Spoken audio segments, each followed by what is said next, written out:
Morning, this is Iain Lee, BBC Three Counties Radio. I've got a cold, I know. I was up for a significant part of the night. You know that little tickle in the back of the throat? Nothing too bad, but enough to make me think, oh dear, here we go. I'm bunged up this morning. I need some of that Sinex up my nose. I love that. Oh, I do love a bit of that. And to make matters worse, I've eaten a whole you didn't see this because I'd hidden it in a black bag. I'd eaten a whole packet of brioche today. There are 8 brioche in a packet of brioche. I had 8 of them. I feel really ill now. This is not high-class problems, I know, but seriously, it's going to be an uncomfortable 3 hours for me. Not for you, though. We've got lots coming up that I know you want to have your say on, including booking has opened for the new Centre Park site in Woburn, which will open its doors to customers next year. Well, like every holiday company in the UK, it charges significantly more during holidays than term time. Has it become too expensive to go on holiday when the schools are off? A Buckinghamshire street was the star of Watchdog this week because of its faded yellow lines. Tickets were issued on Britannia Street in Aylesbury, even though the lines were hard to see and an enforcement sign was missing. Have you ever disputed a parking fine? I paid one of £65 last night. Oh, and it hurts. Really hurts. £65. The National Archives have released more than 25 files relating to the sightings of unidentified flying objects, UFOs. In 2009, there were about 600 unexplained sightings, treble the number for the previous year. Well, have you ever seen something that you couldn't explain? Facebook.com/BBC3CR. You can send me a text, 81333, start your text 3CR, or... and this is the best way to do it, of course, you can give me a call, 08459 455 555. Across beds, hearts and bucks. This is BBC Three Counties Radio. Has it become too expensive to go on holiday when the schools are off? More than half of parents are happy to take kids out of school during term time to save on holiday costs. Results of a survey carried out by an insurance company show that new government guidance for head teachers to fine parents £60 for unauthorised absences may have little effect. Well, booking has opened for the new Centre Park site in Woburn, which will open its doors to customers next year. And we can see how much the company will be charging in Bedfordshire for term times and school holidays. Tara Gungerford can tell us more. This isn't unusual, is it, Tara? No, not Oh, let me turn your microphone on. There we go, that's better. Not at all, not unusual at all. Thank you, that is better. You've got kids, haven't you? So you must come across this problem. Do you know, and I was completely shocked the first time I tried to book during term times, school holidays, because I thought, oh my God, look at the price. Yeah. It is quite shocking.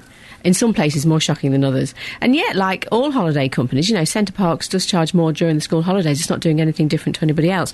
For example, let me give you an example here.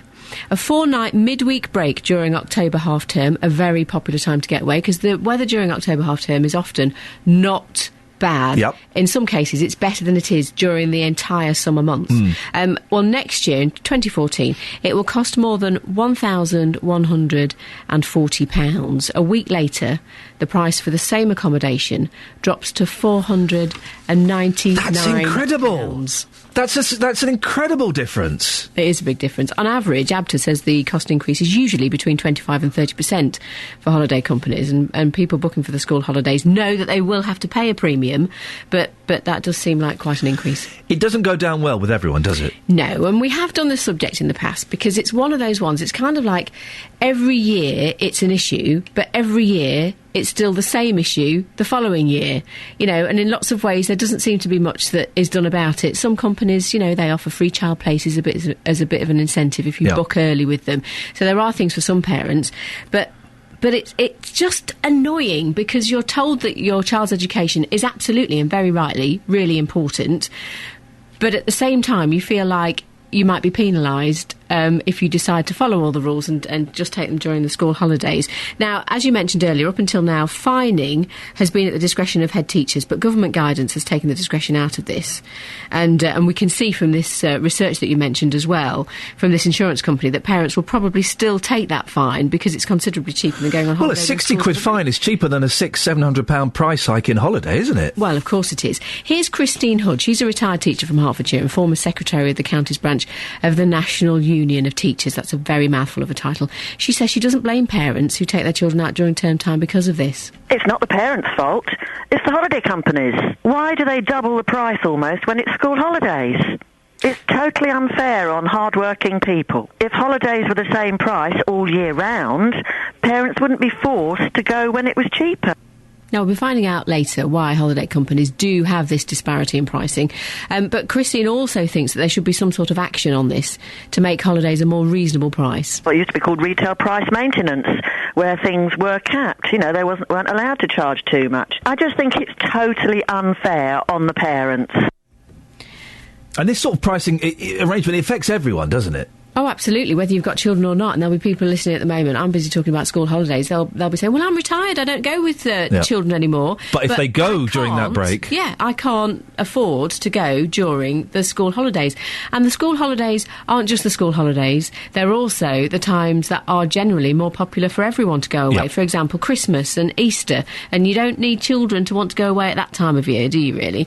So we mentioned this whole idea of incentives for free child places as well. People who don't have children, they don't benefit from that. It doesn't make any difference at all to them. So yesterday, Justin Dealey went out to find out what people generally think about this, and he asked that question: has it become too expensive to go on holiday when the schools are off? Yeah, it has, yeah. Just, trying to afford all the kids' stuff for school and that as well, and then trying to get some time to go away. I'd definitely say, it's getting too expensive. So when was the last time you actually took the children away on a holiday, during the school holidays then? I don't think we ever have done. Just a pure price, like I say, with everything, all the prices going up with everything, just costs too much money. So your kids never get to go away, never get to experience the culture simply because of those prices, because they are so steep, double in some cases? Yeah, definitely. Very frustrating. You know, your kids can't go to a nice beach, go and get some nice sunshine, not be able to see different cultures and stuff. Yeah, it's it's a shame, and it's upsetting as well, I think, yeah.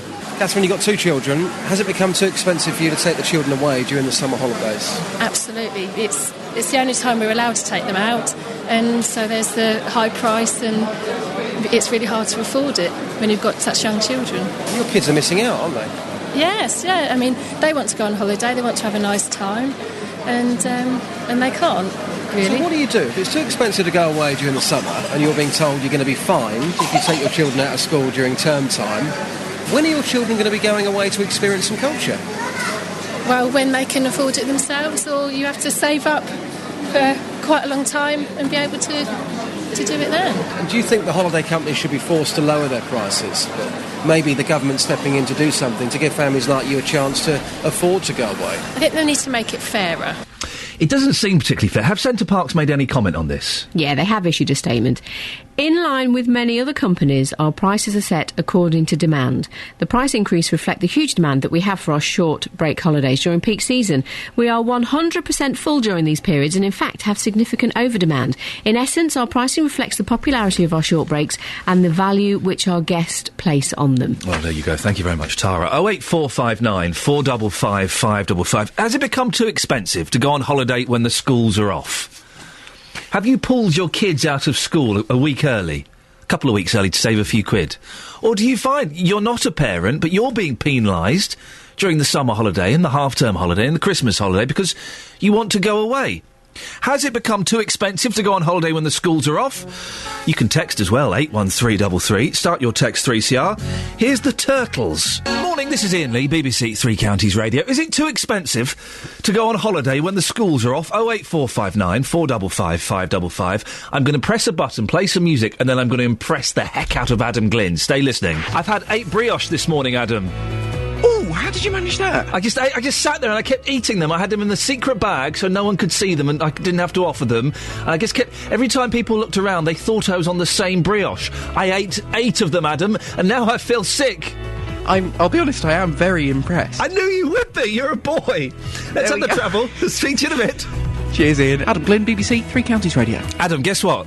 What? Kelly Betts, who works on this show, doesn't know what a brioche is. Oh, my God. Oh, dearie, dearie me. Thank you, Adam. Oh, dear, oh, dear, oh, dear. Morning, it's 6:16. It's a brioche special. It's Friday the 21st of June. I'm Iain Lee. It's 6:20. We've had our first grrr already. On the text from Lee and Sandy, we're talking about holiday companies whacking the prices up during holidays, during, school holidays. Lee in Sandy says, grrr. Listening to your show regarding holidays and taking the children out of school and the holiday companies hiking up prices during school holidays. I'm a father of 2 and couldn't afford to take the kids away unless I take them out of school and take a fine. And as regards to holiday companies, surely it's just profiteering, totally unfair on the public. Let me just give... It's not just Centre Parks, but let me give you the prices for the new Centre Parks in Woburn. OK, what they're going to be charging. 4-night midweek break during the October half-term next year, more than £1,149. A week later, £499. You do the math. Now, a Buckinghamshire street was the star of Watchdog this week because of its faded yellow lines. Tickets were issued on Britannia Street in Aylesbury, even though the lines were hard to see and an enforcement sign was missing. The yellow lines have just been repainted and the road resurfaced, but not before some people got stung. We can speak now to Brian Beale, who was issued with a ticket when he parked in Britannia Street last year when he was doing the Christmas shopping. Morning, Brian. Good morning. Brian, you hadn't visited Aylesbury before, so presumably you thought it was all right to park there? Yes, the double yellow lines had created a lay-by. Never seen that before. The double yellow lines were about 6 feet off the pavement. So let me just try and describe this. So there was a lay-by off of the road, but the double yellow lines carried straight along the road. They didn't go into that lay-by. That's right. Well, you would assume that was fine to park, wouldn't you? I did. Were there any signs or anything there that highlighted parking regulations? There was absolutely nothing at the beginning. So if you parked behind a car, which is what I did, then there was no sign anywhere near the beginning. When I came back and found the parking ticket, by walking down to the end of the lay-by, there was an old-fashioned sign. It looked as if it had been there many years, which said no loading at any time. You came back, you did your shopping, bought some nice presents. You come back. How did you feel when you saw the parking ticket? I was a bit surprised because it was a very obvious place to park. And the street was one way and there was enough room for 2 cars to go down side by side without encroaching into the lay-by where I parked. Now, you did something, Brian, that most of us don't bother to do, even if we kind of feel we're in the right. You appealed the ticket. Yes. Was it easy to appeal? Oh, it was easy enough to appeal, but it was strange that it was dealt with by the firm that issued the ticket, who was in Worthing. Oh. And they the appeal was rejected initially? The appeal was rejected, but you then get a sort of second bite of the cherry and have another go. I think they call it a representation. And I sent this immediately after the appeal. Up to the time of the appeal, though, you're allowed to only pay half the fine. Right. If you go to the representation and lose, you have to pay the full amount. Right. But they came back and you won in the end? Well, the representation was rejected again, and but I won in the end by going to the Ombudsman. What a load of old faff, isn't it, Brian? It was. Absolute faff. Brian, I appreciate you coming on this morning. There's Brian Beale, who was issued with the parking ticket in Britannia Street. It was on Watchdog this week. They've since made it clearer there that you're not allowed to park. But it is an interesting thing, isn't it? I never appeal parking tickets. I remember last year, 2 years ago, my wife got a parking ticket somewhere I know we're allowed to park. And I said, we're appealing this, we're fighting this. And we asked for photographic evidence. Initially, they sent back a picture of a different car in a different place at night time. We thought, yes, we're in. Then they sent us the correct picture. What we should have done was carried on fighting it. But we didn't. We kind of got a bit scared and thought, well, if we do carry on fighting it, well, what if we are wrong? We'll end up paying double. So we paid it. Have you fought a parking ticket and won? 08459 455 555. As I say, last night I had to pay a £65 parking fine. That wasn't the double. That was the initial fine. If I'd waited another couple of days, it would have been twice that. Imagine. I hate central London. 08459 455 555. Well, what a lot we're chucking at you. Parking fines, school holidays, and UFOs. Oh, and in a few minutes you'll get to hear me and Justin Dealey riding a tandem. Isn't that wonderful? I love that song. What a joyous song about falling in love with a computer. That's what it's about. I've never seen the film, but I remember it coming out and thinking, oh, that's an interesting concept, falling in love with a computer, and in many ways, wasn't it predictive of what we've all done? BBC Three Counties Radio, more from me at 7. We're talking UFOs a little bit later on in the show, Serena. Yeah. And you're a little bit, I'm not a bit quirky, or quacky, or whatever else you want to say. I was going to say, airy-fairy. Airy-fairy, right. So you've probably seen something floating in the sky, haven't you? Really? Well, I don't know. Have you? Not really. I mean, I believe in ghosts and all that paranormal stuff. Oh, but, for goodness sakes. But not the... There's science behind UFOs, Serena. There's no science behind ghosts. Science. It's a mathematical probability that there are other life forms out there. No, excuse me. My friend, she's a doctor, quantum physics and all the rest of it, right? And she writes for Lancet and whatnot. Now, ghosts, she's proven they exist, and spirits, through the science of vibrations. Hang on a second. Sorry. Scrap everything. Forget Centre Parks, forget parking. Serena's friend has proved through science that ghosts exist. Yeah, you know, because of the science of vibrations. No, vibrations. You're right, now, Serena. UFOs, you could just mistake it for a frisbee, couldn't you? Serena, flying a little bit high in the air. Your mate has proven, using science, that ghosts exist. Thanks very much. Proven. Beds, Hearts and bucks. This is Iain Lee. BBC Three Counties Radio. Okay, here is a fact. Here is a fact. Ghosts do not exist. There's a fact for you. They do not exist. UFOs, I've seen a UFO. My wife and I, and she's the most sensible, down-to-earth person, practical person you can meet, we have seen a UFO. It was weird. We were talking about something, and I said, well, yeah, imagine if we looked out of the window and we saw a UFO. Oh, my God, there's a UFO! And we stood up, and there was a UFO hurtling across the sky. Fact. We'll be talking about that a little bit later on. If you want to give us your UFO stories, 08459 455 555. I guarantee you now, though, ghosts do not exist in the slightest. Load of old tosh. Also, is it too expensive to go on holiday during the school holidays? 08459 455 555. Me and Dealey on a tandem soon. Yeah, there's your Sony. Oh dear, he's in a lot of pain, that man, isn't he? You want to give him a big hug? Say, come on, fella, you're only young.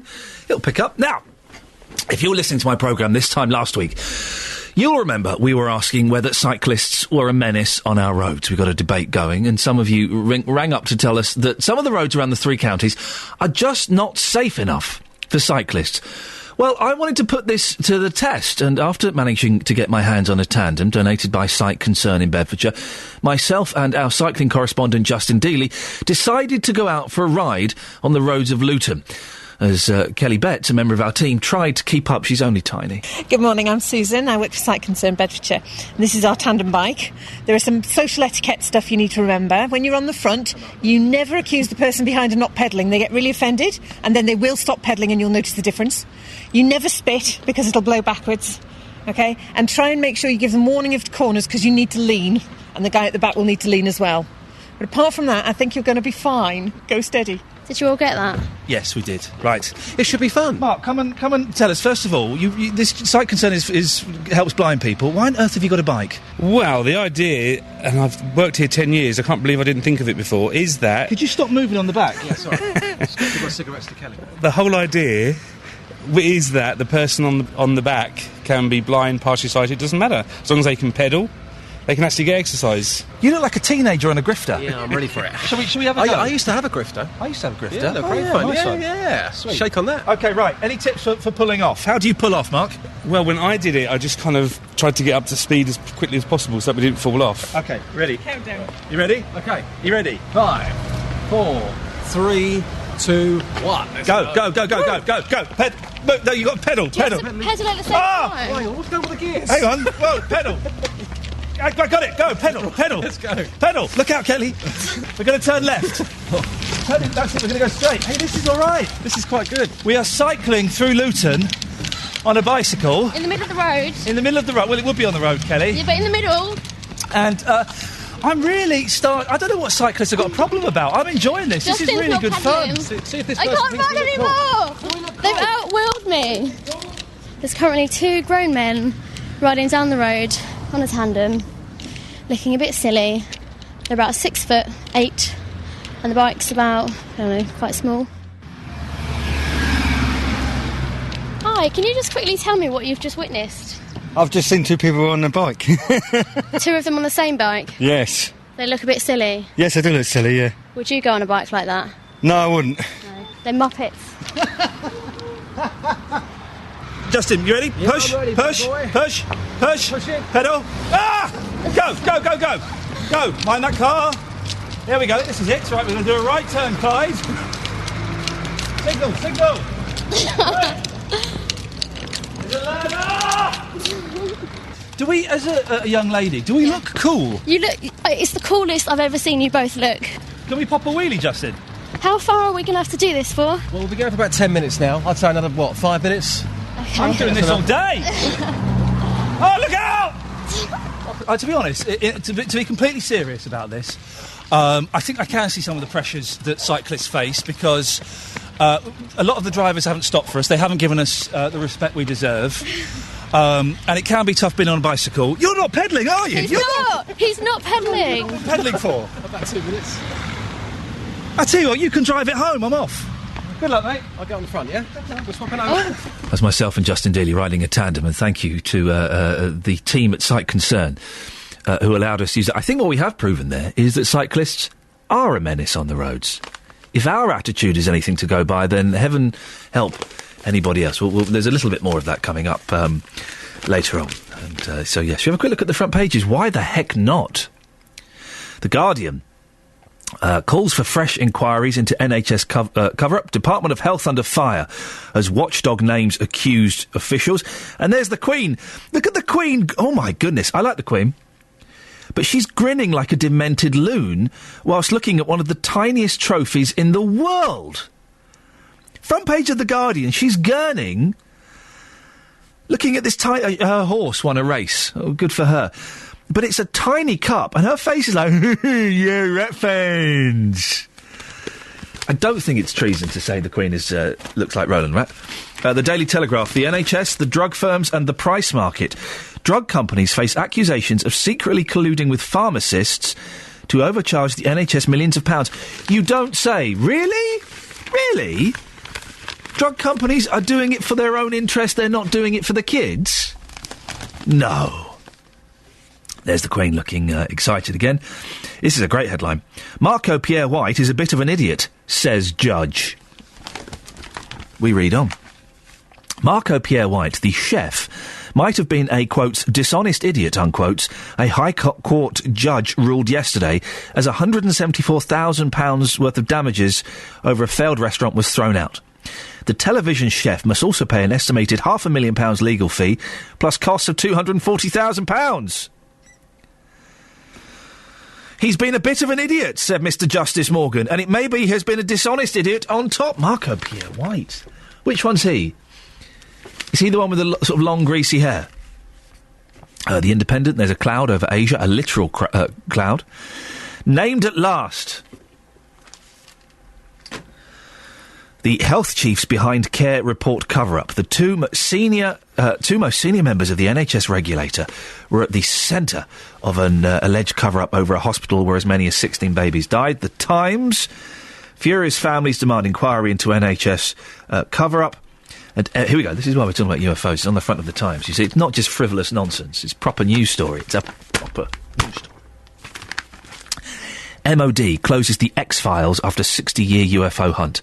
The truth is no longer out there, or at least not as far as the RAF is concerned. The Ministry of Defence UFO desk, known colloquially as Britain's X-Files, has closed and released its final batch of classified papers. Looking for your UFO stories today, please. 08459 455 555. What have you seen? I've seen a UFO.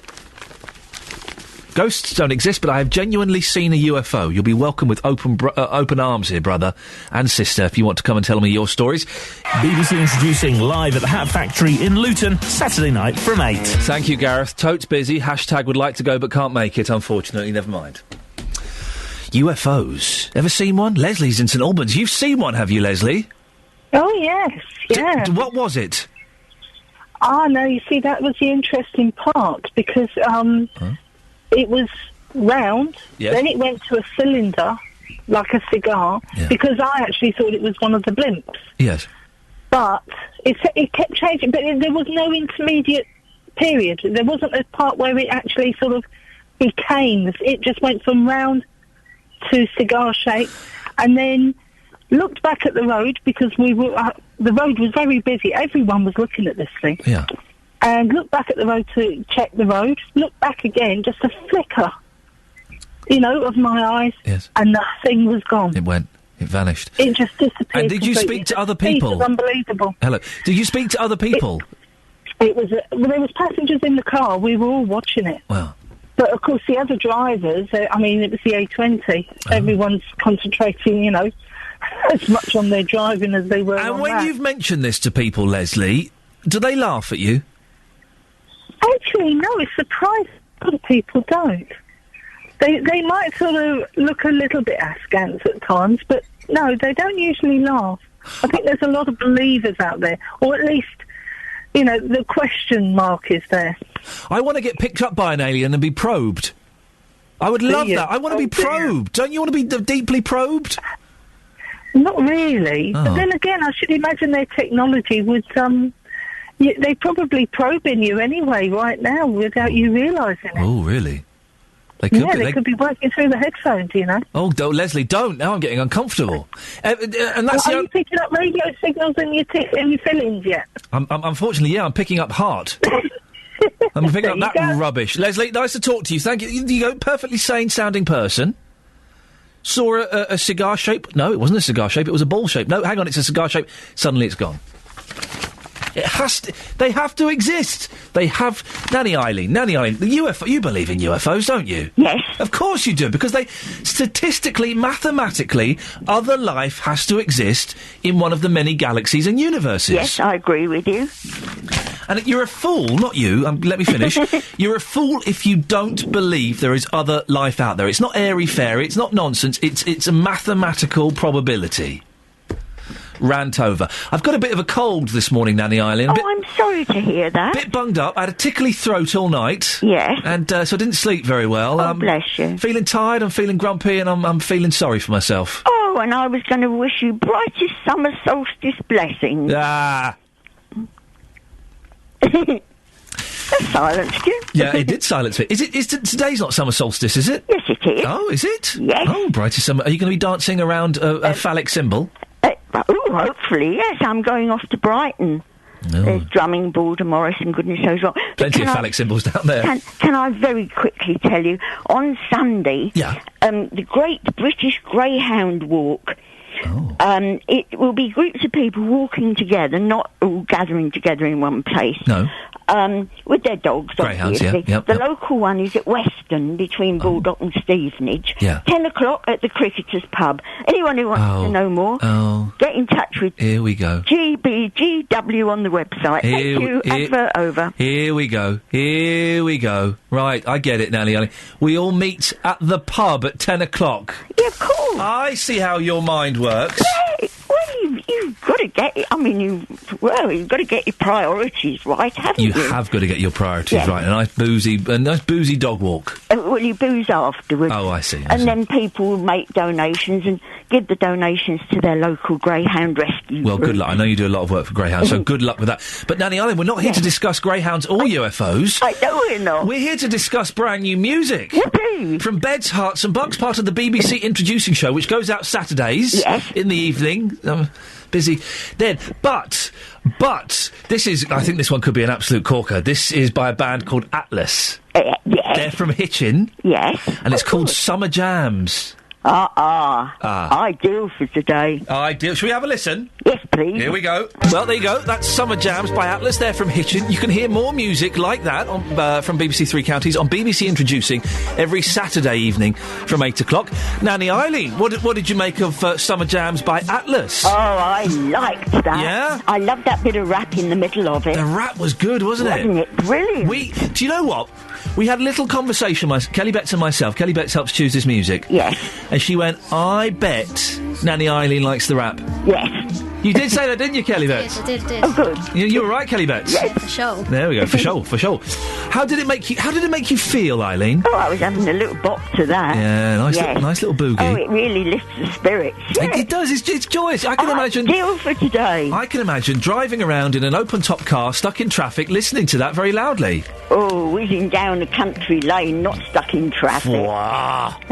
Nanny Eileen, have you got any cold remedies from, like, the olden days that I could use? Because they're normally better than the medicines, aren't they? Well, I usually have a drop of whiskey, actually. Yeah, but we're talking about dealing with colds, my love, not your boozy problems. Oh, no, but, I mean, you have a nice hot toddy. Yeah, that'll sort it out, will it? Yeah, of course it will. Eileen, listen, have a lovely weekend. Good luck with the dog walk. Thank you, I'll speak to you next week, my dear. Yeah, and I hope your cold's better. Thank too. you very much. Ta-ta. Yeah, bye. There's Nanny Eileen. Don't forget, this Saturday, the show, BBC Introducing, will be live from their own gig at the Hat Factory in Luton. You can pop along if you want.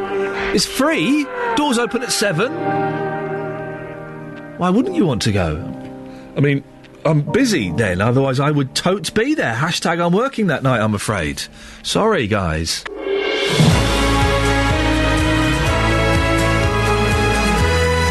Morning, this is Iain Lee, BBC Three Counties Radio. I think my voice will hold up. How do you get rid of that irritating tickle at the back of the throat? That's the thing. It's making me swallow lots. Bit breathy this morning. I need to go and buy a big bag of salt and gargle it. With a bit of warm water as well. Coming up between now and 8, booking has opened for the new Centre Park site in Woburn, which will open its doors to customers next year. Like every other holiday company in the UK, it charges more during holidays than term time. Well, has it become too expensive to go on holiday when the schools are off? Did you see Watchdog this week? Well, a Buckinghamshire street was the star because of its faded yellow lines. Tickets were issued on Britannia Street in Aylesbury, even though the lines were hard to see and an enforcement sign was missing. Well, have you ever disputed a parking fine? It's a bit of hassle, isn't it, really? And the National Archives have released more than 25 files relating to the sighting of unidentified flying objects. In 2009, there were about 600 unexplained sightings, treble the number for the previous year. Well, have you ever seen something you couldn't explain? Facebook.com/BBC3CR. You can send me a text, 81333, start your text 3CR. Or you can give me a call, 08459 455 555. Across beds, hearts and bucks. This is BBC Three Counties Radio. Booking has opened for the new Centre Park site in Woburn, which will open its doors to customers next year, and we can finally get a little glimpse at the prices. Are you ready for a shock?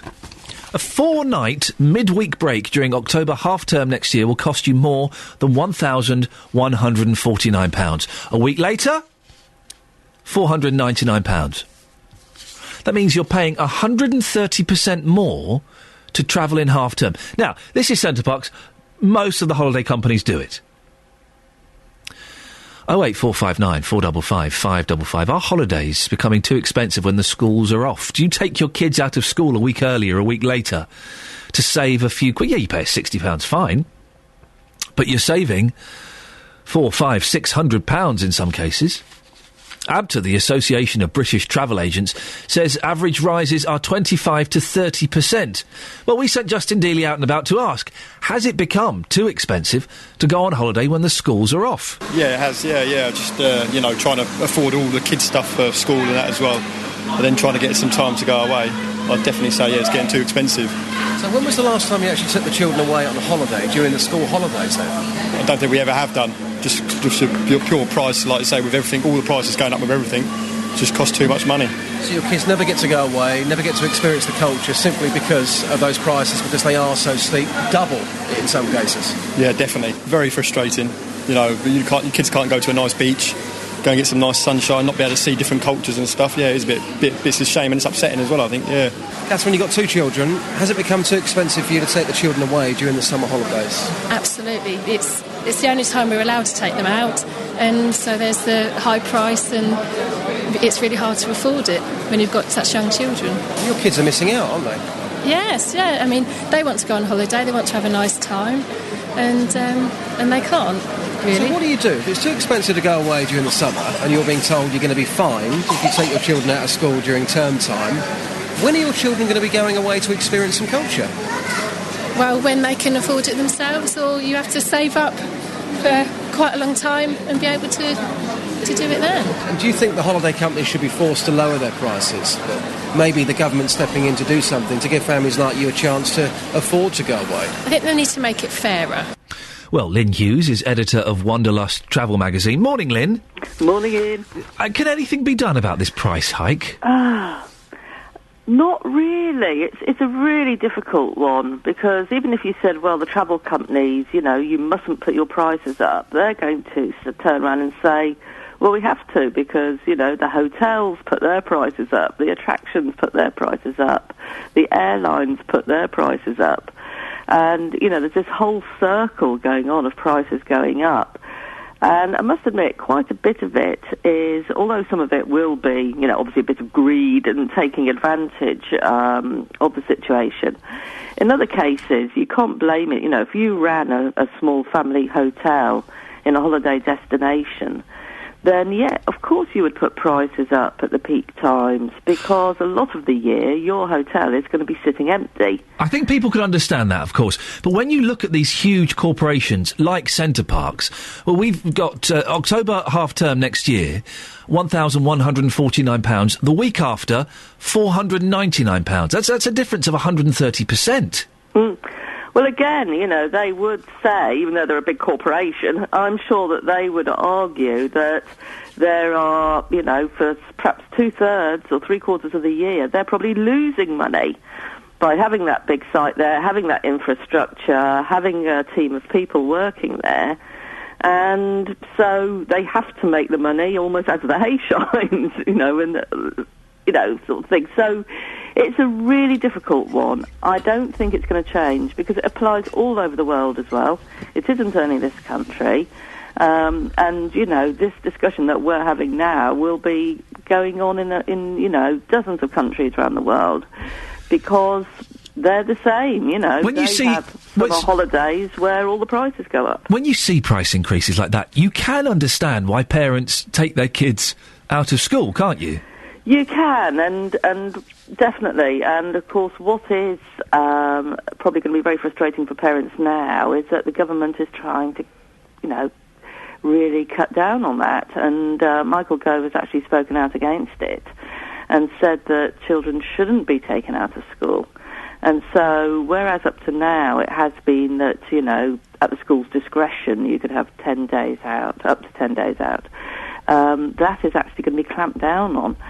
But having said that, I think both the government and schools are also very aware about this, you know, tricky situation with holidays and the prices going up.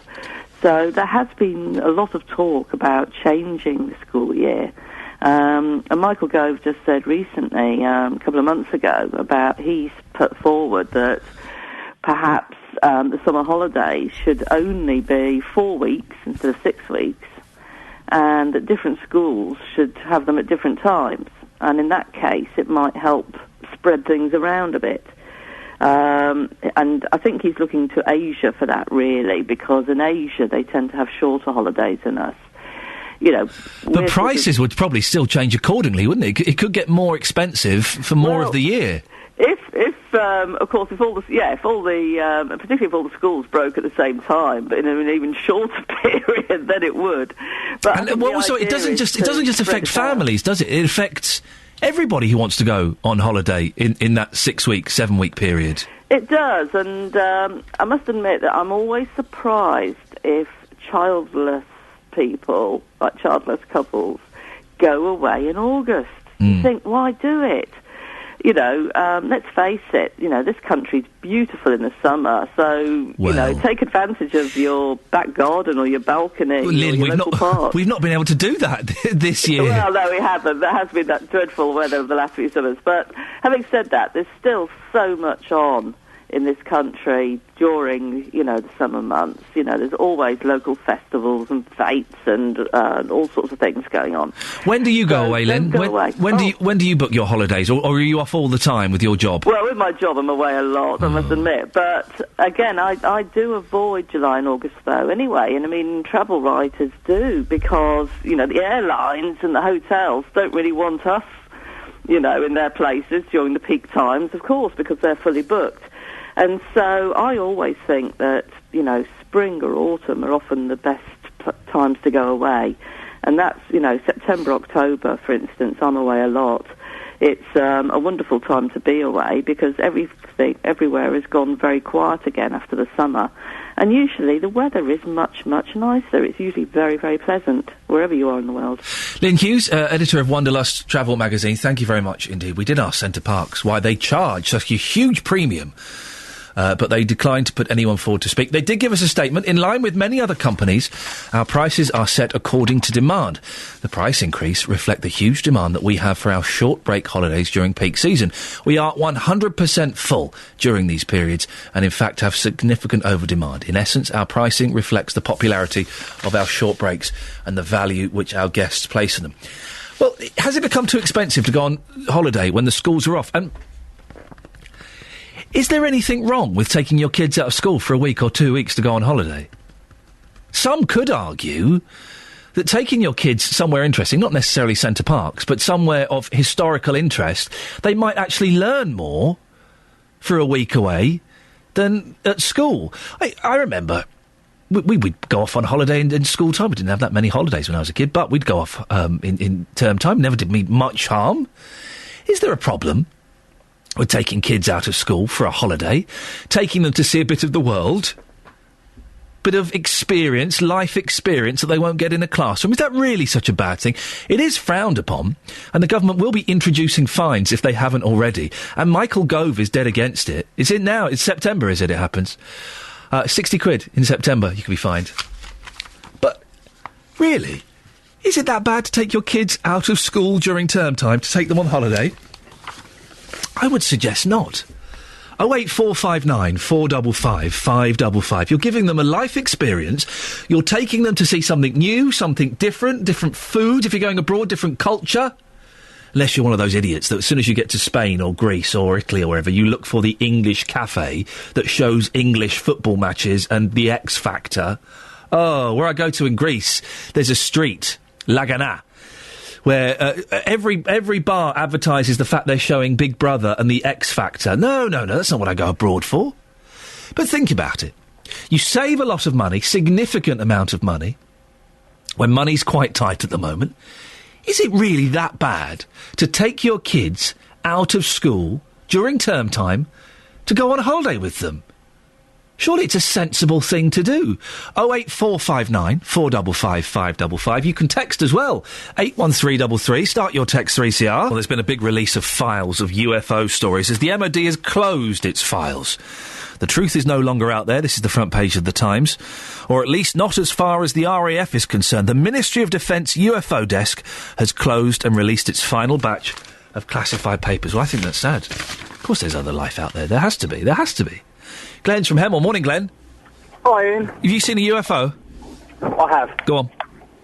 I was driving for a bakery company in Watford, approximately at 4:30 in the morning, driving through Chorleywood Common.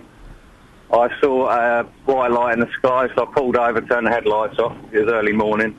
I sat and watched it for 40-odd minutes, going across the sky, floating around. I filmed it all on my phone. Very interesting sort of thing, you know. It was a shooting star, Glenn. No. It was a meteorite. No. It was a satellite. No. How do you know it wasn't? Just by the way it was moving across the sky, and you know, it was sort of like It was almost like organic, sort of like a jellyfish sort of movement, you know. And when you say this to people, Glenn, because listen, I don't really. Well, I've said it on radio now, but I don't. I was asked. I was asked by my local paper to go and talk about this UFO, and I said, "Do you know what? I'm not going to because people will think I'm a nut job." Do people think you're a nutter, Glenn? Possibly, yeah.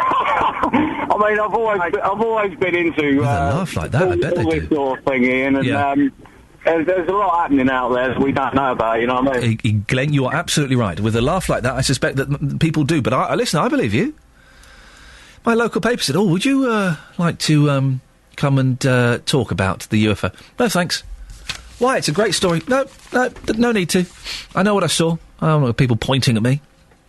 Now, listen, if you've got young ears in the car or in the house with you, we're going to have a grown-up discussion now. You've got 30 seconds to think about whether you want them to listen to this or not. We are going to have a grown-up discussion about adult things. We'll keep it, kind of radio-friendly, but you just might not want your young kids to have a listen to this. There's been a lot of talk in the media recently about the damaging effect that pornography could be having on some sections of society. Well, a pastor with the Free Evangelical Church will be in Bedfordshire tomorrow holding a talk for men that will discuss issues around sexuality and the use of pornography.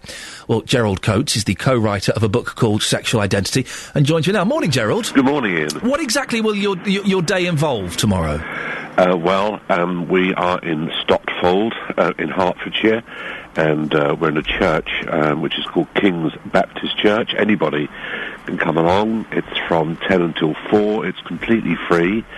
Bring your own lunch, and that's about it. And basically, the day will consist of myself, as sort of a father figure, for want of a better phrase, within the church in the country, and a guy called Nathan Ferreira, who for 4 years was a porn addict, and he was watching every day and all the behaviour that goes with it, was suicidal.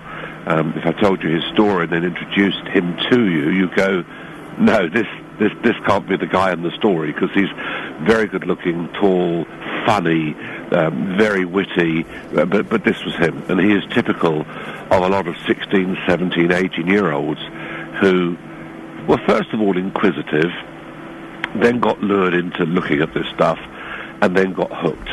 And how did you... Obviously, it's a day-long course, so I don't expect the whole thing, but how did you help him with his porn addiction? We really sat him down, because the actual name of the book, Ian, is Sexual Healing, but the subtitle is Identity, Sexuality, Calling. And most guys that are looking at a very unhelpful level of porn secretly identify themselves as pornographers. They're not talking to mum about it, they're not talking to dad about it. Even if they're in the church, they're not even talking to their pastors about it, because they feel so much shame and guilt about it all. So we're trying to bring all this out. So I sat Nathan down and talked to him about his identity, who he really was, and that identifying yourself by what you're doing in secret sexually is very, very damaging, because sex, as a married man of over 40 years, is a very important part of our lives. But to actually identify ourselves by what we're doing in private with someone else can be a very, very damaging thing. And you are so much more than that, Nathan. And eventually the penny dropped, and his whole life changed on January the 12th last year. He went from watching porn every single day of his life, and on Saturdays many times, because his parents were out, to stopping on January the 12th. And between January the 12th last year and December, he didn't watch 20 seconds of it. He said to me, I feel I've got my life back. Well, that is fantastic. Would you say that all pornography is bad, Joe? There's nothing wrong with a little bit now and then, is there? I've thought a lot about this, Ian, because of the world we live in. I don't know of a girlfriend or a wife who are saying, my husband only watches an hour of this a week. It's fantastic. I just don't know anybody. Girlfriends and wives feel very cheated, let down. Their normal response is, aren't I enough? What are you looking at this for? And there are actually some couples do like indulging in it, don't they? Yes, some couples do, yes, and that's up to them. I mean, I can give my opinions on it, but we're not going around the country telling people how they should live. We're simply responding to a growing level. It's quite interesting, actually, Ian, because Time magazine, who are pretty good with their statistics, are saying that both in Australia and more recently the UK, about 24 to 25% of regular guys of all ages are very disturbed about how much porn they're watching and don't know where to go for advice or help. And they're the people that we're wanting to sit alongside and help. As for people that are using it in their marriage or their boyfriend-girlfriend relationships, well, no doubt you've got your views and I've got mine, but we're not going around telling people how they should conduct their private lives. Gerald, a big part of this this course tomorrow is sexual identity. Yes. What exactly does that mean? Obviously there's the pornography side to it. What other aspects are you covering? I think all aspects, really. What we've discovered after a huge amount of research and talking to scores of guys is that people start looking for porn at the age of 13 or thereabouts. By 16, they're watching huge amounts of it, and many are addicted. So just yesterday, a mother came to me with her 16-year-old son, which is very, very brave of him, because he is depressed and suicidal about the level of porn he's watching, which I found out yesterday was every single day. And he's 16, for goodness sake.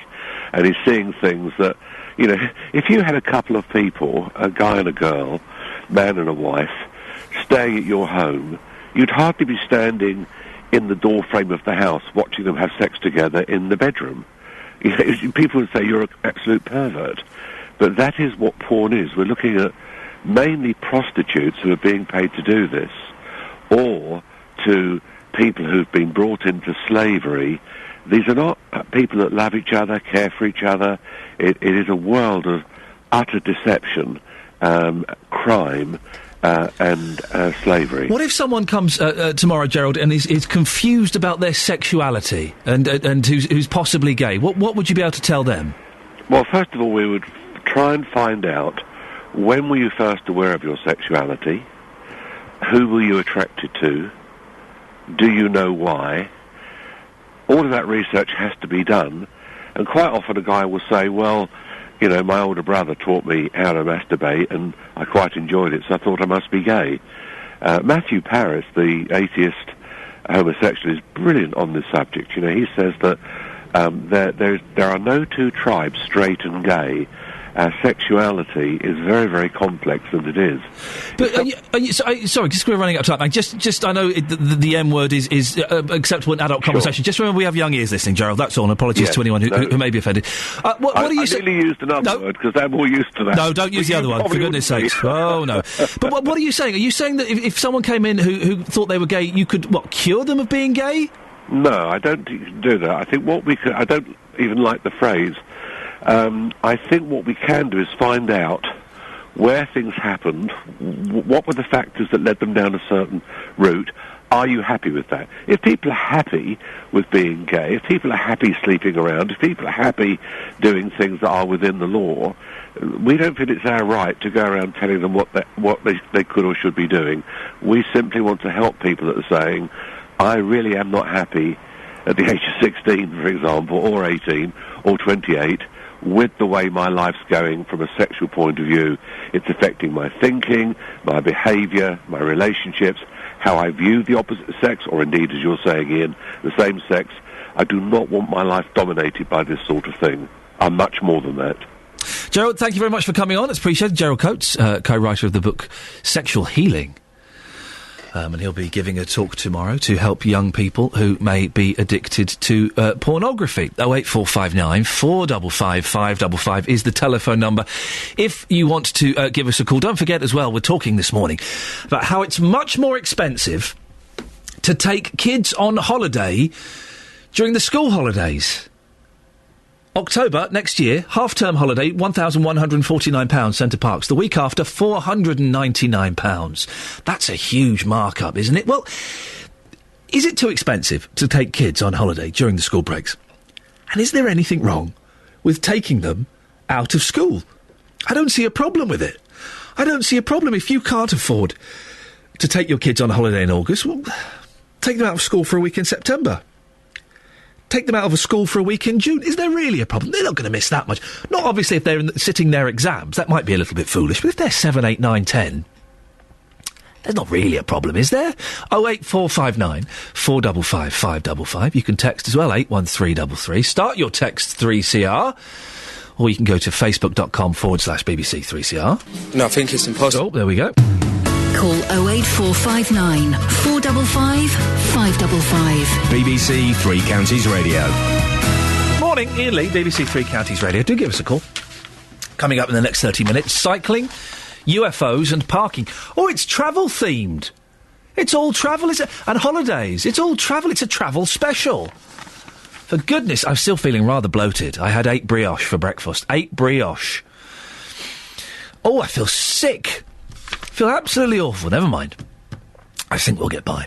Now, if you were listening to this show last week, you will remember we were discussing cycling. And I was asking whether cyclists were a menace on our roads. Well, we certainly had a debate going with many people saying that roads just aren't safe enough for cyclists. Justin Dealey went and did a Vox Pop as well. Good morning, Justin. Hello, Ian. You went out and you spoke to lots of people. A lot of people didn't have very nice things to say about cyclists, did they? No, they didn't. A lot of people were saying that they certainly are a menace on our roads. They've got no respect. They think they can do what they want. They're going through red lights. The road tax issue didn't really come up, but in terms of the cyclists as well, we both got abused, didn't we? Because you were getting that on Twitter and on the phones. When I was on the street talking to cyclists, they were saying to me, oh, here we go again. You're here just to knock us. You don't know what it's like to be out there on a bike, on the roads. It's dangerous. You simply don't know what you're talking about, and I won't be talking to you on the record about my cycling. And we kind of sort of agree with that. So to investigate this more deeply, we decided to go out on... Well, first of all, we wanted to go out on bicycles, but then you came up with the good idea of going out on a bicycle. Yeah. Yes, a tandem. The two of us together. So we put the appeal out on air last week at about, 10 past 8 in the morning. At about 20 past 8, Mark Chapman phoned you. He's from Sight Concern in Bedfordshire. And he said, Ian, I've got a tandem. It's worth about £800. You can take it if you want to. And you can go out onto the streets and you can experience what it's really like to be a cyclist on the roads in Bedfordshire. Well, he did offer that. Say that just now. I'll speak to you in a second. He did offer us the use of his bicycle. We used it. This is what happened. Justin, you ready? Yeah, push, I'm ready, push, push, push, push it. Pedal. Ah! Go, go, go, go. Go. Mind that car. There we go. This is it. Right, we're going to do a right turn, Clyde. Signal, signal. Right. Is it loud? Ah! Turn it round. Let's turn it round and head back. Yep. Okay. Let's get my leg over. What gear are you in? Jeans and a shirt. Yeah. Just to describe what you're seeing now. It's a tandem bike. And yeah, 2 guys trying to ride a tandem bike, going the wrong way. Can I ask you a question? Do you ride a bike? Yes, I do, yes. You do. And I'm doing a bike ride this weekend, a charity bike ride. In my personal view, I mean, Ian doesn't help, but I don't feel safe on this bike. When you're on the roads, do you feel safe? No. I tend to ride my bike along in the parks and then the waterways. It's a lot safer. There's some idiots on the road that have no use. They've got 4 wheels and they see a person on 2 wheels a lot more challenging, and they have no respect for those people. Should we go back? Yes, let's do that. Turn around. I'm on the front. so they're trying to turn the bike round in the middle of the road. Look a bit silly. And neither of them are pedalling. Oh, here they're pedalling! And it's downhill, so I have to run. Oh, I don't like being at the back.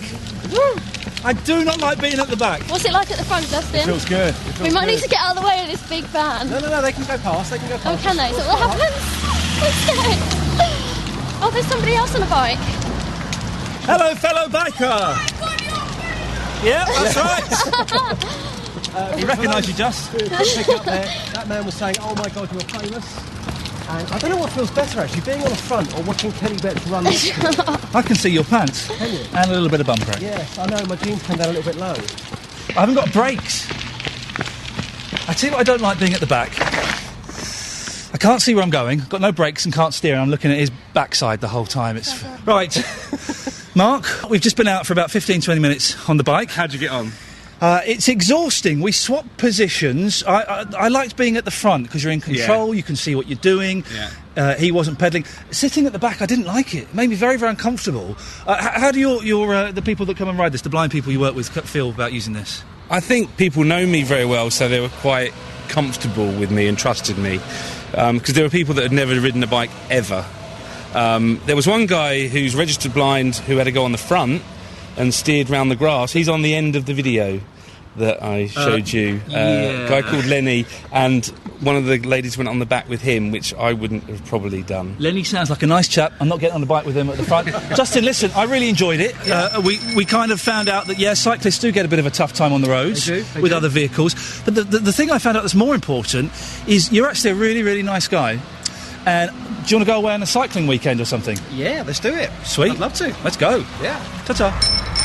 So that's what happened. It's really hard to ride that thing, isn't it, Justin? It is very hard, actually. It's a lot harder on the front because you're doing all the work. No, I found the back harder because I couldn't see where I was going, and you've got handlebars, but obviously you can't steer. It was a bizarre experience, but I think, based on the conversations we had last week with cyclists who were giving us a hard time, I think we've now experienced what they go through. Yep. And to be fair, they do have it hard out there. What we found in our experience that the motorists didn't really give us the respect, and in terms of safety as well, this could be psychological, but I didn't feel safe on that bike whatsoever. No, I didn't in the slightest. Justin, thank you very much. That was myself and Justin Dealey in Luton on a tandem bike. We can speak now to Greg Woodford. He's a cycle training officer with the national cycling charity CTC. Morning, Greg. Morning. Ever been on a tandem before? I have, yes. It's hard work. It's hard, isn't it? It's different. It is getting used to. Once you get up to speed on a tandem, on the flat, they do move very fast. On the flat and going straight, it's fine. What was difficult was actually getting the thing to move and turning corners. Those two things didn't work for me. And our tongues were slightly in our cheeks. But one thing we did notice is that the cars don't give cyclists that much room or that much respect, do they? Yes and no.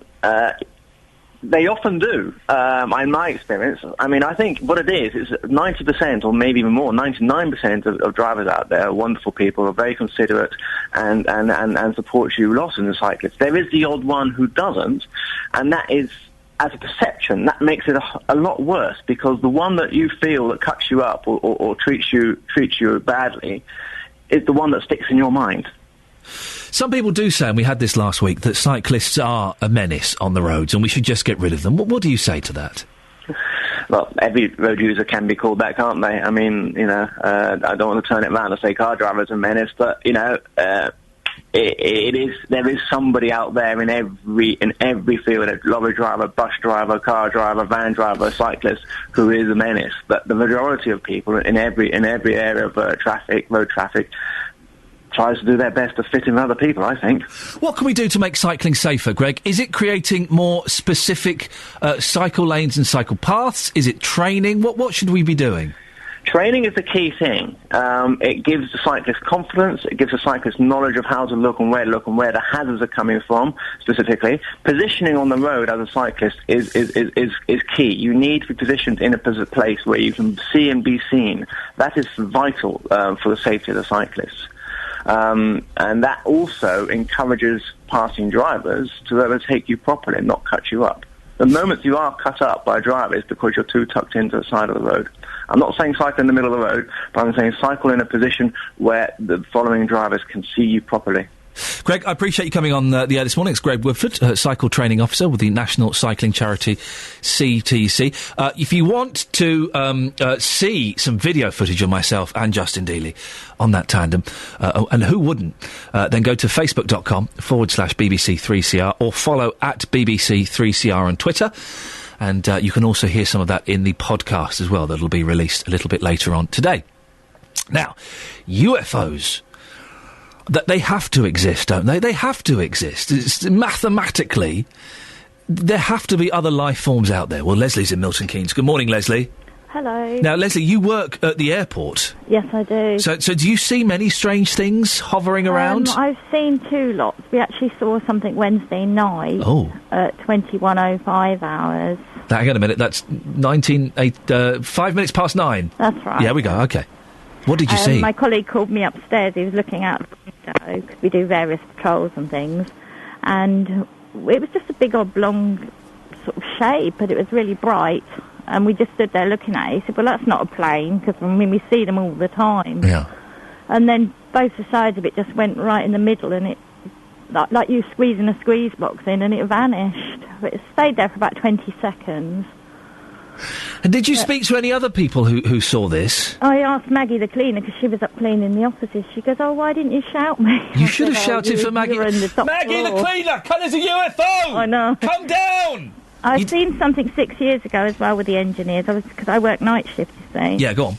And I was doing another patrol at a different hangar, and me and 3 other engineers, we saw these discs going really quickly over the hangar. Yeah.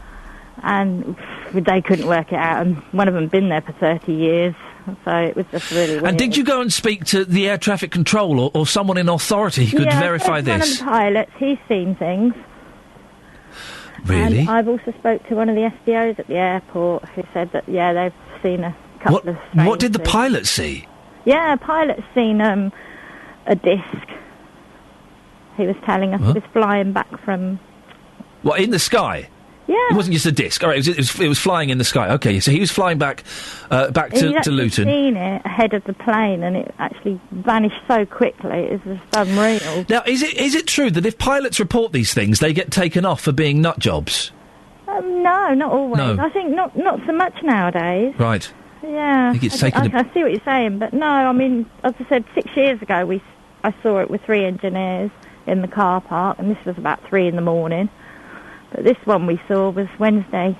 You didn't get the cleaner involved, Leslie. I know. That was your and first... we didn't have the phone either on us at the time, because he called me upstairs quickly. It's like a big balcony to look out the window, and I ran up, and he goes, look at this, what is it? And I said, I don't know. It's about the size of... The length it would have been if you put 3 7.6s together. Yeah. Wingspan, it would have been about that size. Flippin' heck. Leslie, listen, I appreciate that. Didn't get Wendy the cleaner involved, though. Got to get Wendy the cleaner. Why didn't you call Wendy the cleaner, Leslie? 08459. Can you hear my voice is going now? Oh, the voice is going. 08459 455 555 is the phone number. I want your UFO stories. Now, generally, the supernatural, I do not believe in. Ghosts, psychics, I don't think so. None of that stuff works. UFOs, though, it's not supernatural. It's science. It's science. They have to exist. Now, a claim from a man in Cardiff who said a UFO abducted his dog, took his car and his tent while he was camping with friends. Another from someone who said they'd been living with an alien in Carlisle for some time. These are just 2 of the thousands of reports contained in declassified documents released by the National Archive today. The files cover the final 2 years of work carried out by the MOD's UFO desk before it was shut down in 2009. Well, Nick Pope, who headed the desk in the early 1990s, said it hadn't received any conclusive evidence of extraterrestrial activity. There was no spaceship in a hangar smoking gun. There's no single document that's going to say, as conspiracy theorists might believe, this is all real and we're keeping it secret. What there is, however, is a number of cases that even those of us at the MOD couldn't explain, even after a rigorous investigation. Well, John Wickham is a UFO expert from Hertfordshire. Morning, John. Good morning. What have you seen? Nothing, basically. There's a lot of anecdotal evidence, which means individual witness testimony to these things. There's a lot of circumstantial evidence, but there's no definitive proof that we have been visited by extraterrestrial beings. Do you not find that frustrating, that as a UFO expert you've not seen one? I've seen one. I've seen one twice. You've seen what twice? See, I've seen a UFO. Well, everybody sees UFOs, meaning that any craft that's flying in the sky that you cannot identify, by default, is an unidentified flying object. Yeah. That doesn't necessarily mean it's extraterrestrial in origin. But you've not even seen a UFO? Well, I've seen UFOs, as I said just now, everybody sees UFOs, but if you mean flying saucers, then that's a different question. Mine was definitely a spaceship. And how do you know that? Because it couldn't have been anything else. Well, as I say, that's anecdotal evidence, but for me there's no definitive proof. Well, it's anecdotal evidence for you, but for me it's factual evidence. So it was a craft that was circular in shape. where there's a lot of drones that the military use and we use in this country quite a lot, it doesn't necessarily mean it was extraterrestrial. I didn't say it was circular in shape, John. Disc. They've got to you. They've got to you, John. You see? You're working... Mine's been taken over, has it? You're working for the government. So what kind of stories have you heard? Well, all sorts, really. People say they've been abducted, and unfortunately, not saying in every single case, but there are people that have some psychological issues and people that need a bit of attention. They are attention seekers, and unfortunately this particular topic does attract those sorts of people. Nut jobs. But there is a serious side to the subject as well. Some people really do believe that. Well, there was a documentary, I think, on ITV last week or the week before where it was a lady claiming that she had some sort of relations with UFOs. I didn't see it, but from what I heard, she was clearly... It would perhaps be fair to say she was possibly a little unwell. That's a fair conclusion. I saw that was on Channel 4. Some friends of mine actually run that particular group. Right. But yeah, as I say, I go back to my earlier statement where some people, they have some psychological issues, and some people do need a bit of attention. But that's not to say everybody's like that. So. I don't believe that the aliens have sucked people up into their spaceships and stuck probes in all different kinds of holes and things like that. That sure. I don't believe in. But mathematically... There has to be other life out there, doesn't there? Absolutely, because there's over 300 billion stars in our galaxy, and there's over 100 billion galaxies in total. And as we know, these stars are suns, and in our solar system, our sun has planets orbiting it, which we know as a fact that these other suns have planets orbiting it, those too. And we know for a fact, scientific fact, that some of these planets have the same elements and gases that are abundant on Earth. Therefore, it's quite feasible and logical that some form of life could exist, but life doesn't have to be as we know it, or even as we understand it. It's quite feasible. Have you seen any real evidence, John? Have you held anything? Have you seen anything that has made you go, "Oh yeah, no, this is 100%"? Well, there's some interesting NASA footage. Their Space Transportation System 75, or STS-75.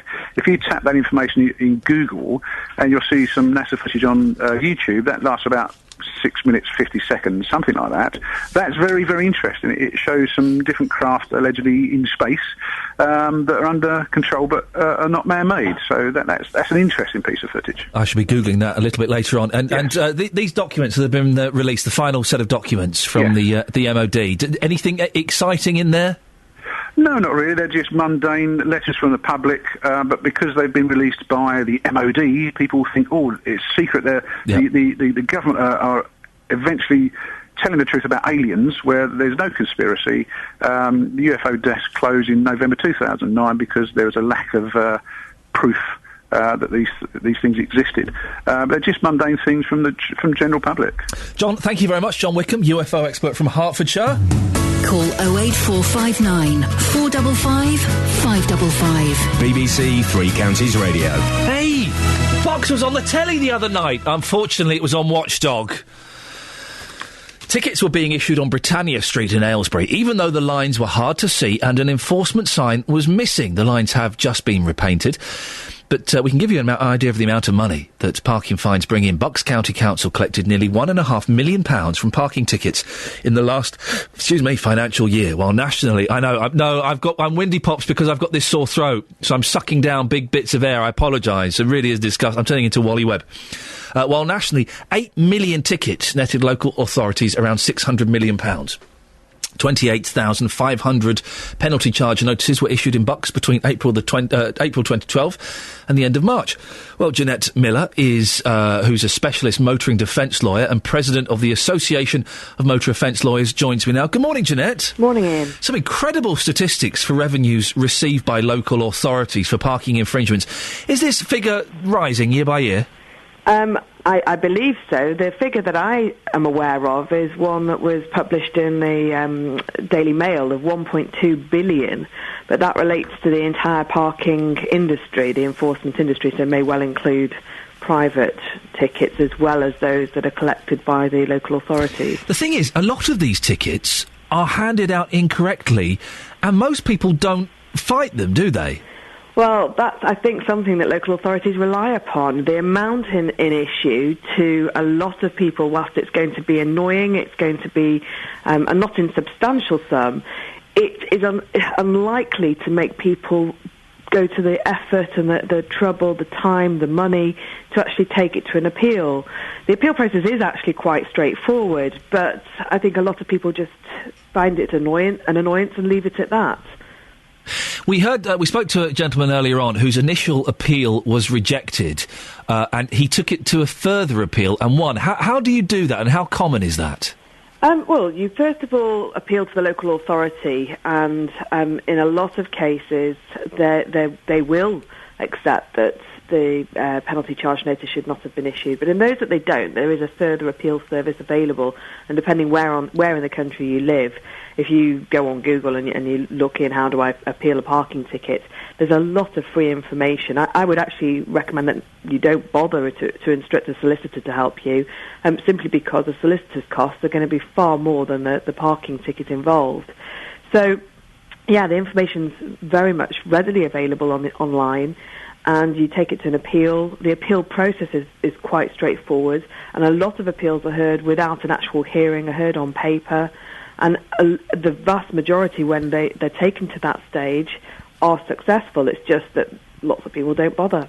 And who regulates the local authorities to ensure that motorists are getting a fair deal? Well, very, very good question. The answer to that, which may surprise you, is nobody. Oh. There is no regulation, no external regulation of the local authority, and that's something that I've been talking about, particularly over the last few weeks, because I can't believe that an industry worth the amount of money that we've just been talking about has nobody independent checking up on it to make sure that it's doing its job properly, because ultimately the local authority is supposed to be upholding its obligation to ensure that traffic and parking is carried out so that there is free flow of traffic, it's safe for motorists and pedestrians, and that's why it's there, that's why the enforcement rules are in place.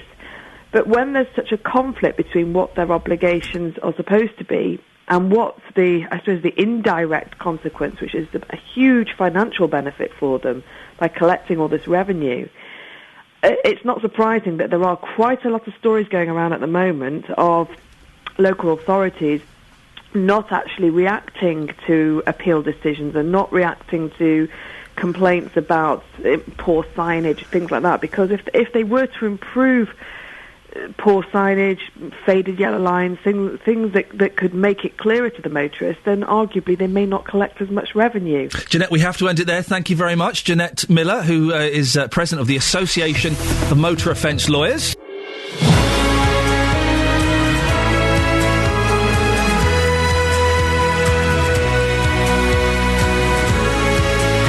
This is Iain Lee, BBC Three Counties Radio. Booking has opened for the new Centre Park site in Woburn, which will open its doors to customers next year.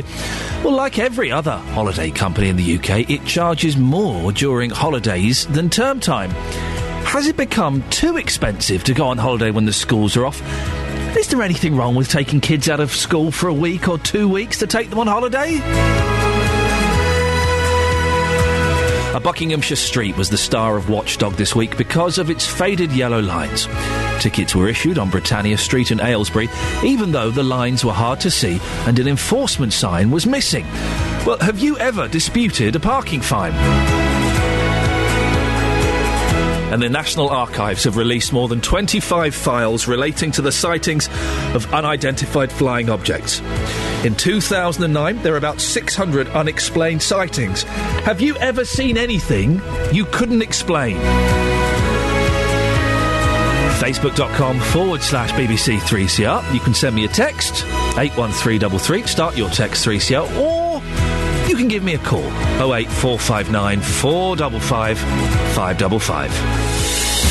Across beds, hearts and bucks. This is BBC Three Counties Radio. Today I'm asking, has it become too expensive to go on holiday when the schools are off? Well, this week an exhibition is open to show people more detail about the new Centre Parks in Bedfordshire. The Holiday Centre will welcome its first visitors next year, and bookings have just opened. And in line with all holiday firms, we can see the difference it's charging between term time and school holidays. It's quite a big gap. OK? A week after the half-term holiday in October, OK, a week after, 4 nights, price is £499. 4 nights the week before, during the half-term, £1,149. Christine Hood is former secretary of the Hertfordshire branch of the National Union of Teachers. She says she doesn't blame parents who take their children out during term time because of the rise in prices. It's not the parents' fault. It's the holiday companies. Why do they double the price almost when it's school holidays? It's totally unfair on hard-working people. If holidays were the same price all year round, parents wouldn't be forced to go when it was cheaper. Well, Andrea in Hitchin thinks that the price of holidays when schools are shut is extortion, don't you, Andrea? I certainly do. Tell me your story. Well, firstly, I won't ever be going to the Centre Parks in Bedfordshire ever, because it's just that's absolutely obscene. We went on holiday a few years ago, and I have always taken my children the first 2 weeks they go back in September instead of the sort of the 2 weeks that they break up, just before they break up. Our very last holiday was to Florida in America, and it cost us, I think it was $2,600, if my memory serves me correctly, for 2 adults, 2 children. If we'd have gone the 2 weeks in August before they went back to school, I think it rose to something like 4,800. Yowza! Yeah. That's incredible! Well, the thing was, what was more incredible was that was nearly half of my annual wage. Yeah. For a 2-week holiday, which I felt was slightly obscene. And for that reason, I've never, ever... I mean, we camp as well, but I've never, ever taken my children in the school holiday. How old are your kids, Andrea?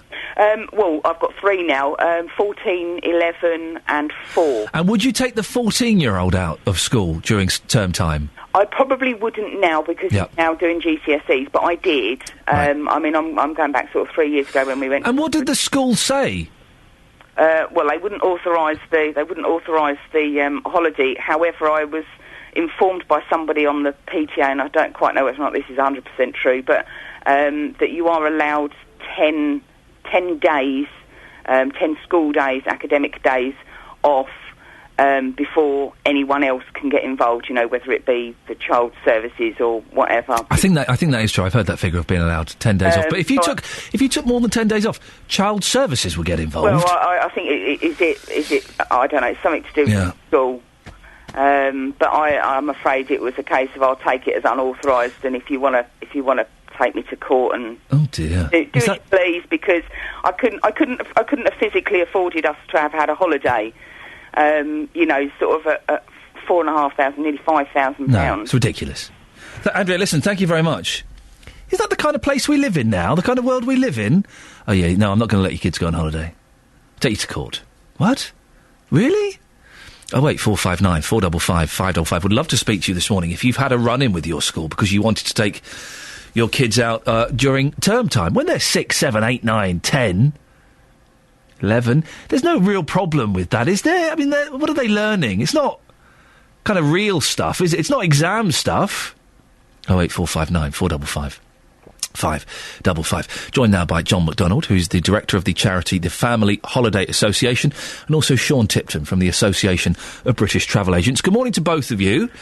Yes, good morning. Sean, we'll start with you. Charging more during holidays happens across the board. What's the average increase? Well, I think you gave an example there of one particular company, and that is very high, because I've done some research on this a number of times over the years, and the average increase is about 25 to 30%. And that I won't deny that is, you know, a fairly substantial increase. But there's a very simple reason for that. The travel industry is like any other, really. It's very, very sensitive to issues of supply and demand. Now, obviously, when the schools, when term time is going, demand goes down quite substantially. By the same token, as soon as everybody goes on holiday, it goes up substantially. The other issue as well, if you look at the dates when the schools take their main holidays, that's Christmas, Easter, and July and August, they're very busy times of year anyway. Even if the schools didn't take their holidays then, it would still be very expensive because, you know, they're bank holidays. And in July and August in particular, everybody wants to go on holiday. Understandably, it's the height of summer. And if you look at around the Mediterranean, where we take about 90% of our foreign holidays, it's not just us that want to go on holiday then. The whole of France does, Spain, Greece, in fact, the whole of Europe takes their holidays at that period. So unsurprisingly, hotels will put their prices up. It's as simple as that, really, because if you're trying to...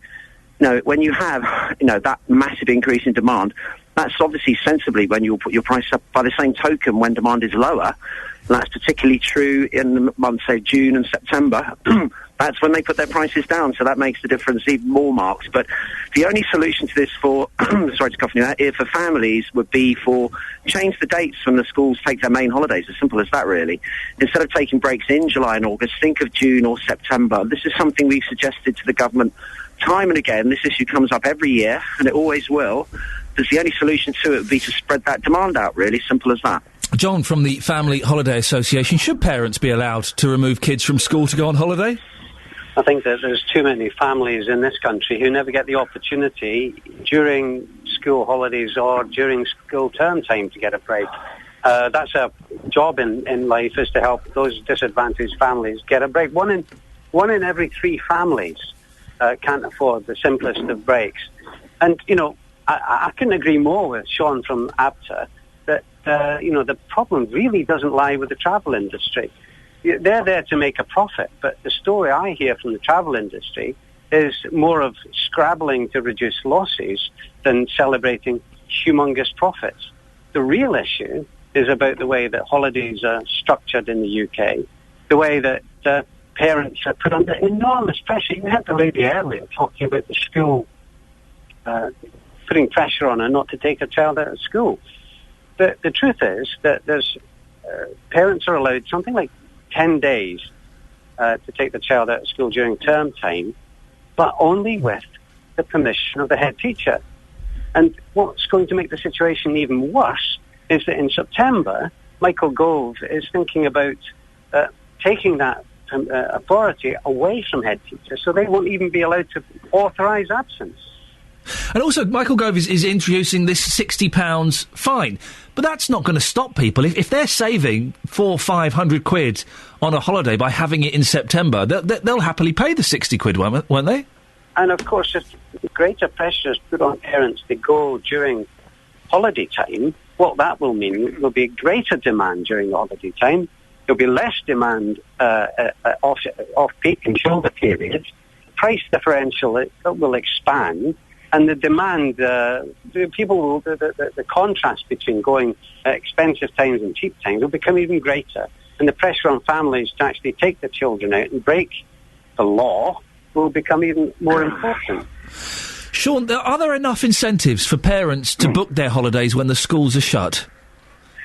Well, it's not so much incentives, but basically I will say this very quickly. Tour operators get the most criticism over this issue because obviously families will tend to take package holidays. But if you book a package holiday early, in January or February, you'll almost certainly get a free child place. Also, tour operators will give lower prices, kind of child fares up until usually about the age of 14. I know, obviously you think, well, of course, a 14, 16-year-old is a child as well, but if you think about it, a 16-year-old takes up a seat on a plane just as an adult does. Well, so does no cheaper. So does my 3-year-old has to pay for a seat on a plane. Well, you get my point. So any child, once they're no longer a baby, will take a seat on a plane. So it's no cheaper for an airline to carry a child that is an adult, in effect, really. So if you give discounted fares, in effect, that is a form of subsidy. So I know it doesn't look that way because if your families obviously are under a lot of pressure, particularly at the moment with the state of the economy.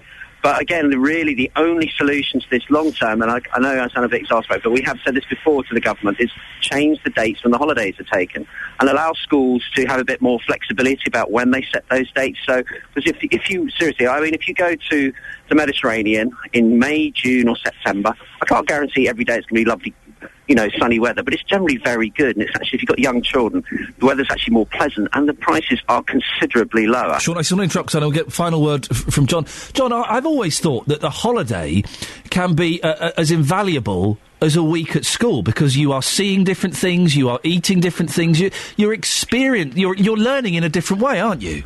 Of course you are. You've got to see the education of a child in the round. And, we're talking about families being put under pressure and being banned from taking holidays in term time. We've already got families who are banned effectively from taking a holiday at any time because of lack of cash in their pockets, lack of ability. We really need to take a look at holidays and see how important they actually are, how important they are to the child, to the family, to the community, and give people the opportunity to go on holiday. Holidays are really, really important, and if we don't do something about it, there's a huge section of society, 1 in every 3 families can't afford a holiday. We've got to take a more sensible attitude to it, and it doesn't lie with the travel companies, it doesn't lie with people like Centre Parks, who've actually been very good to us in the past. People like Haven, people like Butlins, they've been very good to a charity like us, and I'd love to hear from Centre Parks to get some even more discounts from them in off-peak holidays. I think it's really important that the government takes its responsibility, looks at school holidays, and looks at the rather stringent rules they're now putting on head teachers about preventing sensible access to holidays during term time. Chaps, we have to end it there. Thank you very much. The last voice was John MacDonald, director of the charity the Family Holiday Association, and also Sean Tipton from ABTA. Have you taken your kids out of school to get cheaper holidays? Is there anything really wrong with it? If they're not doing their GCSEs or their A-levels, there's nothing wrong with taking your kids out for a week or 2 weeks, is there, in September? 08459 455 555. Jonathan Vernon Smith. Hello. Your starter for 10. Oh. No, I haven't got any. Have you ever been on, do quizzes? You ever any good at quizzes? No? No? I won Mastermind. I know you did. I won The Weakest Link. Yes, I know. By cheating a little bit. I was going to say, I thought you cheated. I did cheat a little bit, yes. Cheated twice. But only 2 little cheats. I won Ready, Steady, Cook. Really? Yeah. Oh, yes, I won Ready, Steady, Cook. Gosh. Didn't get paid for that one. I have also... I came last on Come Dine With Me. That's my CV of... quizzes. That's good. It's an impressive CV, though. It is, isn't it? I should have started with the Come Dine With Me and worked backwards. Yes, you should have done it. It was a bit of a letdown after that. I got a trophy for Mastermind. Really? Where does that sit? On your mantelpiece? My mum's mantelpiece. Oh, how nice. Yes, I gave it to my mum and she's very pleased. And she goes, my son won that. What was his specialist subject? The monkeys. But it did not real subject, but I won. You love the monkeys, don't you? I do. I literally do love them, yeah. They're your life.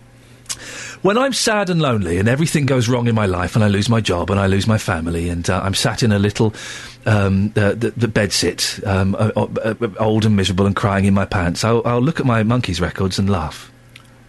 Oh, my word. Well, that's a tragic thought for us. I've been enjoying your show this week. Have I missed the 2 stories that I like? The paint falling down the stairs and the lady with the gentleman who may or may not have drunk all her booze while he was sitting her epileptic dog. Well, the lady who is complaining about the dog-sitting company that she used, she's thinking about what she wants to do. I'm hoping to speak to her later on. Because they offered her some money, didn't they? They have offered her some money, by way of final settlement, £573.33. And it was about 750 quid or something in total? No, she's looking for about 1,000, because she also wants 250 quid for the alcohol that she says he drank. Ah, yes, of course. Okay. So, yes, I'll hope to bring you a decision on that case, probably beginning of next week. Okay, thank you. The paint case, the customer is taking back the broken pot, to B&Q. They're the retailer that she bought this pot from, and they've said they're going to inspect it. In the meantime, they've offered her some free paint.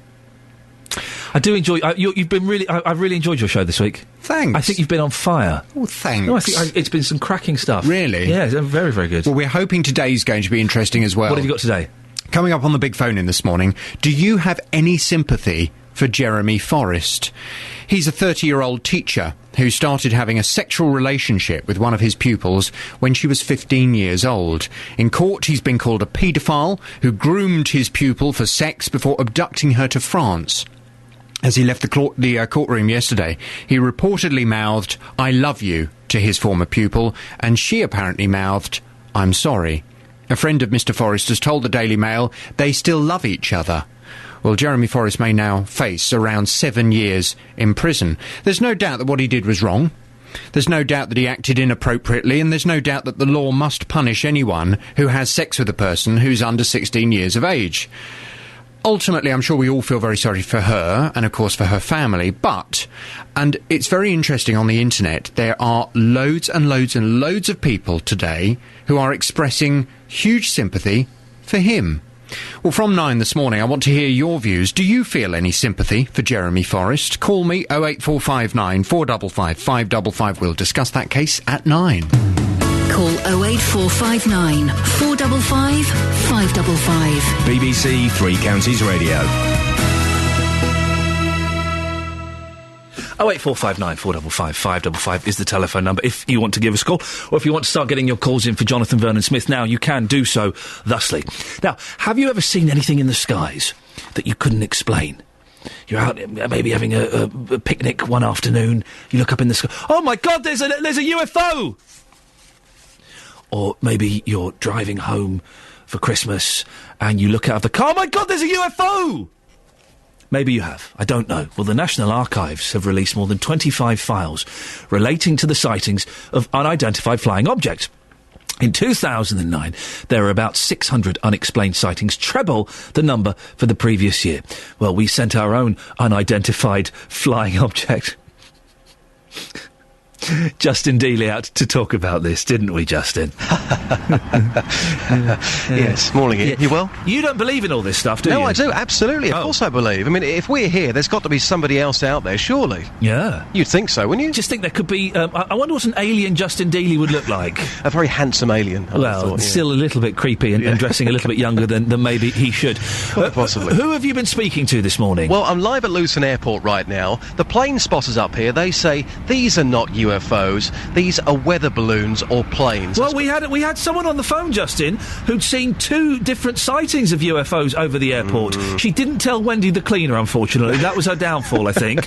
But she claims to have seen 2 UFOs. Yeah, I mean, Timothy, he's been a plane spotter for 50 years. He says, nope, in my 50 years, I have not seen anything suspicious. However, this is a fantastic story. Joining me live here is Niels. Niels is from Germany. He's working in Luton, and he saw a UFO in Malaysia, which became big news. Tell us what you saw.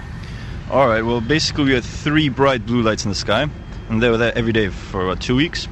Then a newspaper article came out. There's a great video online as well. They went away for a week and they came back again, the same spot, and everybody who was astute in the area was just watching it for weeks and quite fascinated by it. I mean, this video has become a YouTube sensation. When you saw this for the first time, what was going through your mind? I was pretty confused. I couldn't believe what I really saw, to be honest with you.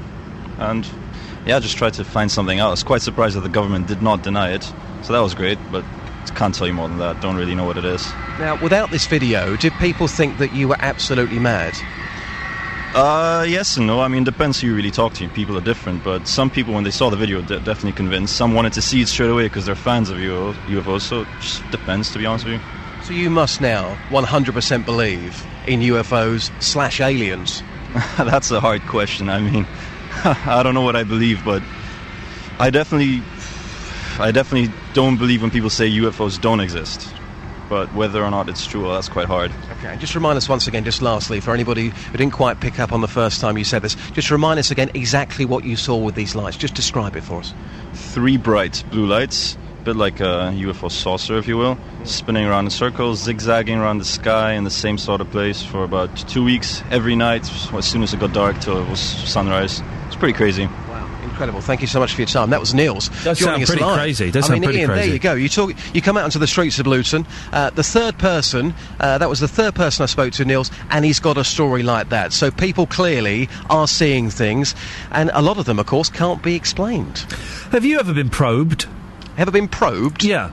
You ever been sucked up into space on a spaceship and probed by aliens? I haven't, but you hear these stories of people that say, I was abducted by aliens. Were you? This happened to me, not me personally. Oh. But then again, you've got to question these people because it can't be proved. Unless we can 100% prove it, we're always going to hear these stories. And some people are just chancers. They just want to go out there, they want to sell their story and make loads of money. You're so cynical. It's true, though, isn't it? Come on. Justin, thank you very much indeed. We can speak now to Geoffrey Crockford, who is a biolocator who researches UFOs. What's a biolocator, Geoffrey?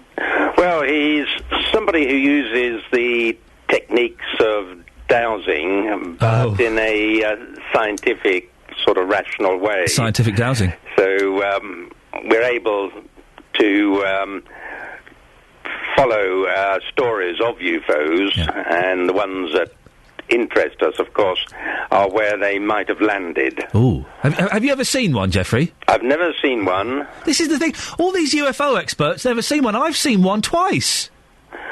Ah, yes, but if it landed, then let us know where it landed, and we'll go along and tell you whether a UFO, in fact, did land there. With your dowsing rods? We look at the chemical trace. It's the exhaust from the engines. Yes. They leave the chemicals in the soil. So all we've got to do is to identify those chemicals in the soil, and we know that the vehicle has landed. Whereabouts are you going to look for these landed UFOs?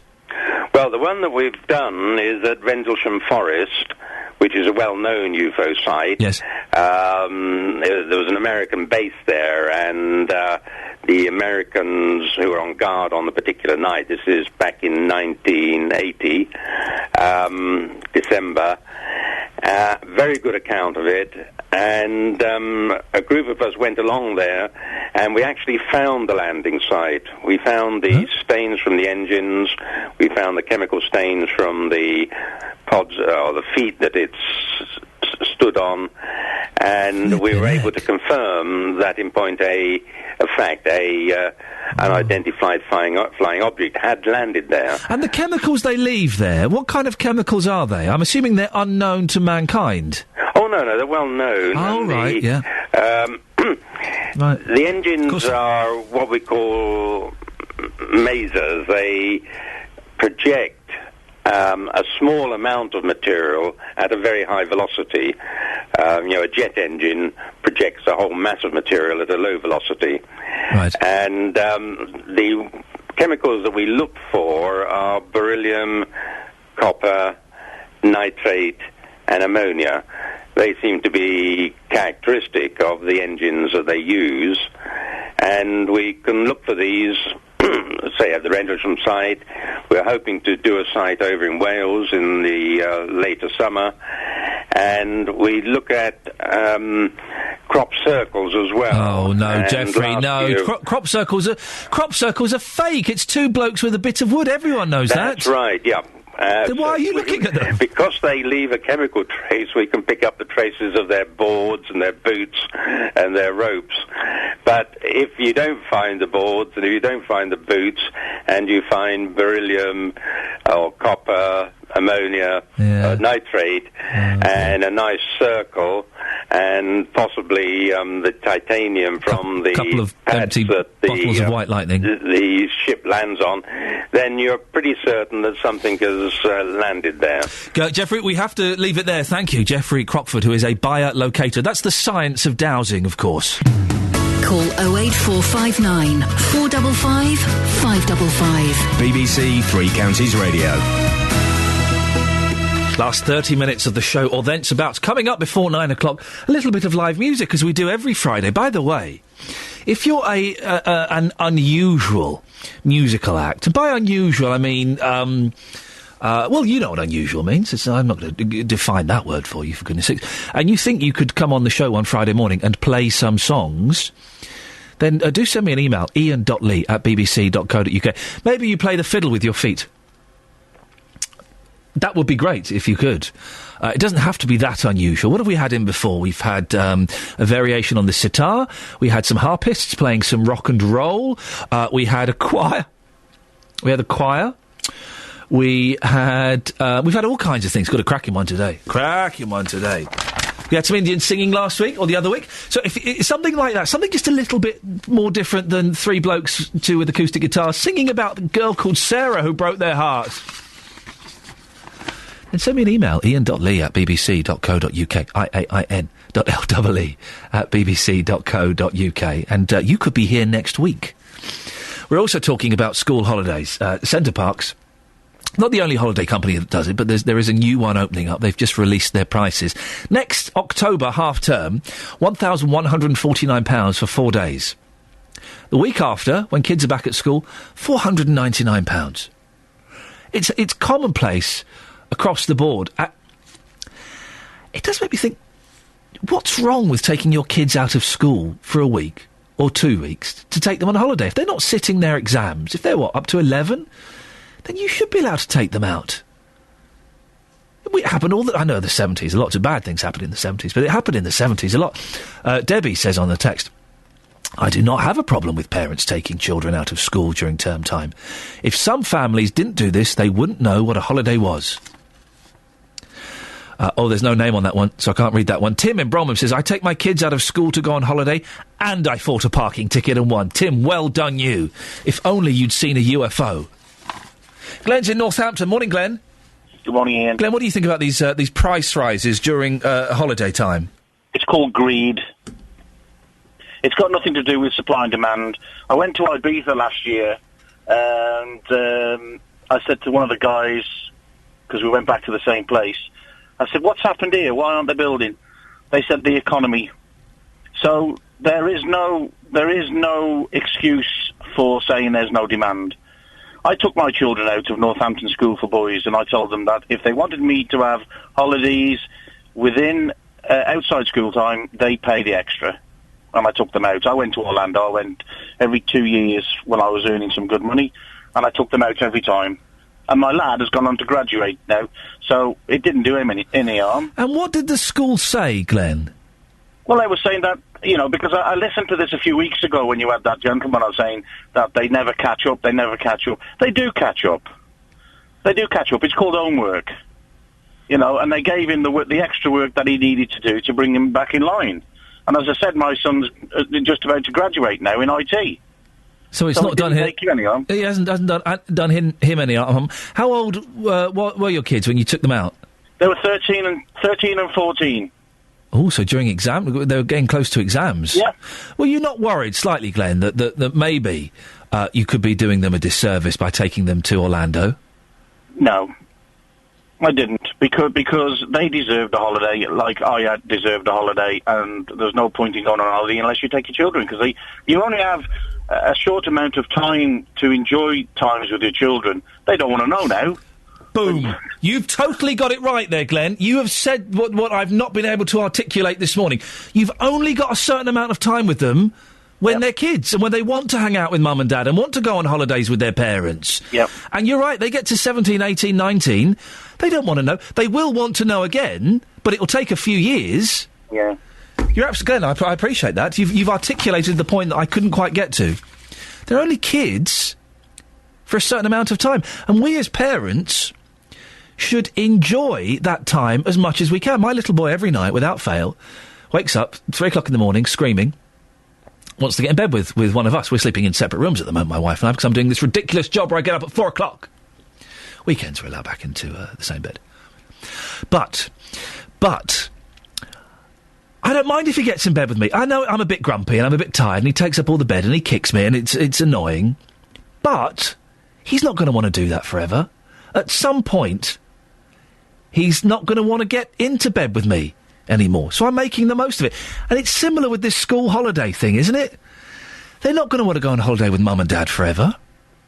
So you take them out in September for a week, 2 weeks, to Orlando, to Spain, to Greece, to wherever you're going. In the great scheme of things, when you're 80 years old and you look back at your life and things you would have done differently and regrets you've got, are you really going to go, oh, man, 40 years ago when the kids were 12, I wish I hadn't taken them out of school for that week in September?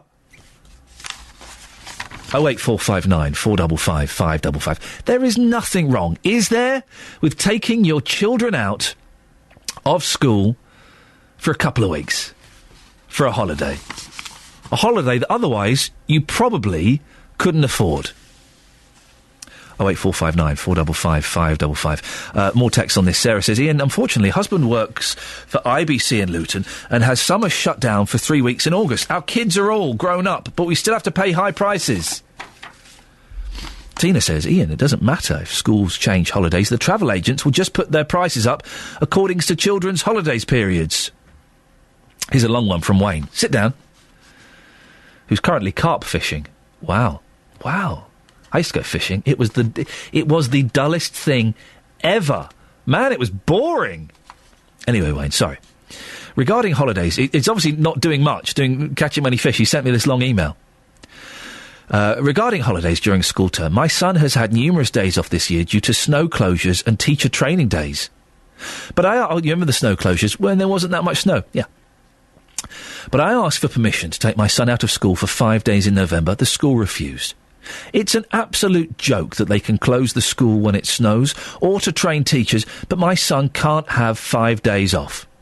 I'm going to meet with the head teacher on Monday regarding this matter. It seems okay to allow kids off school when it suits them. Why don't teachers receive training during their paid holidays? What makes matters worse is we're not going on holiday. I have to go on a business trip and can't leave the family behind. Wayne, do let us know what happens on Monday. Maybe send me an email, ian.lee@bbc.co.uk, Monday afternoon or Tuesday. Let me know what happens.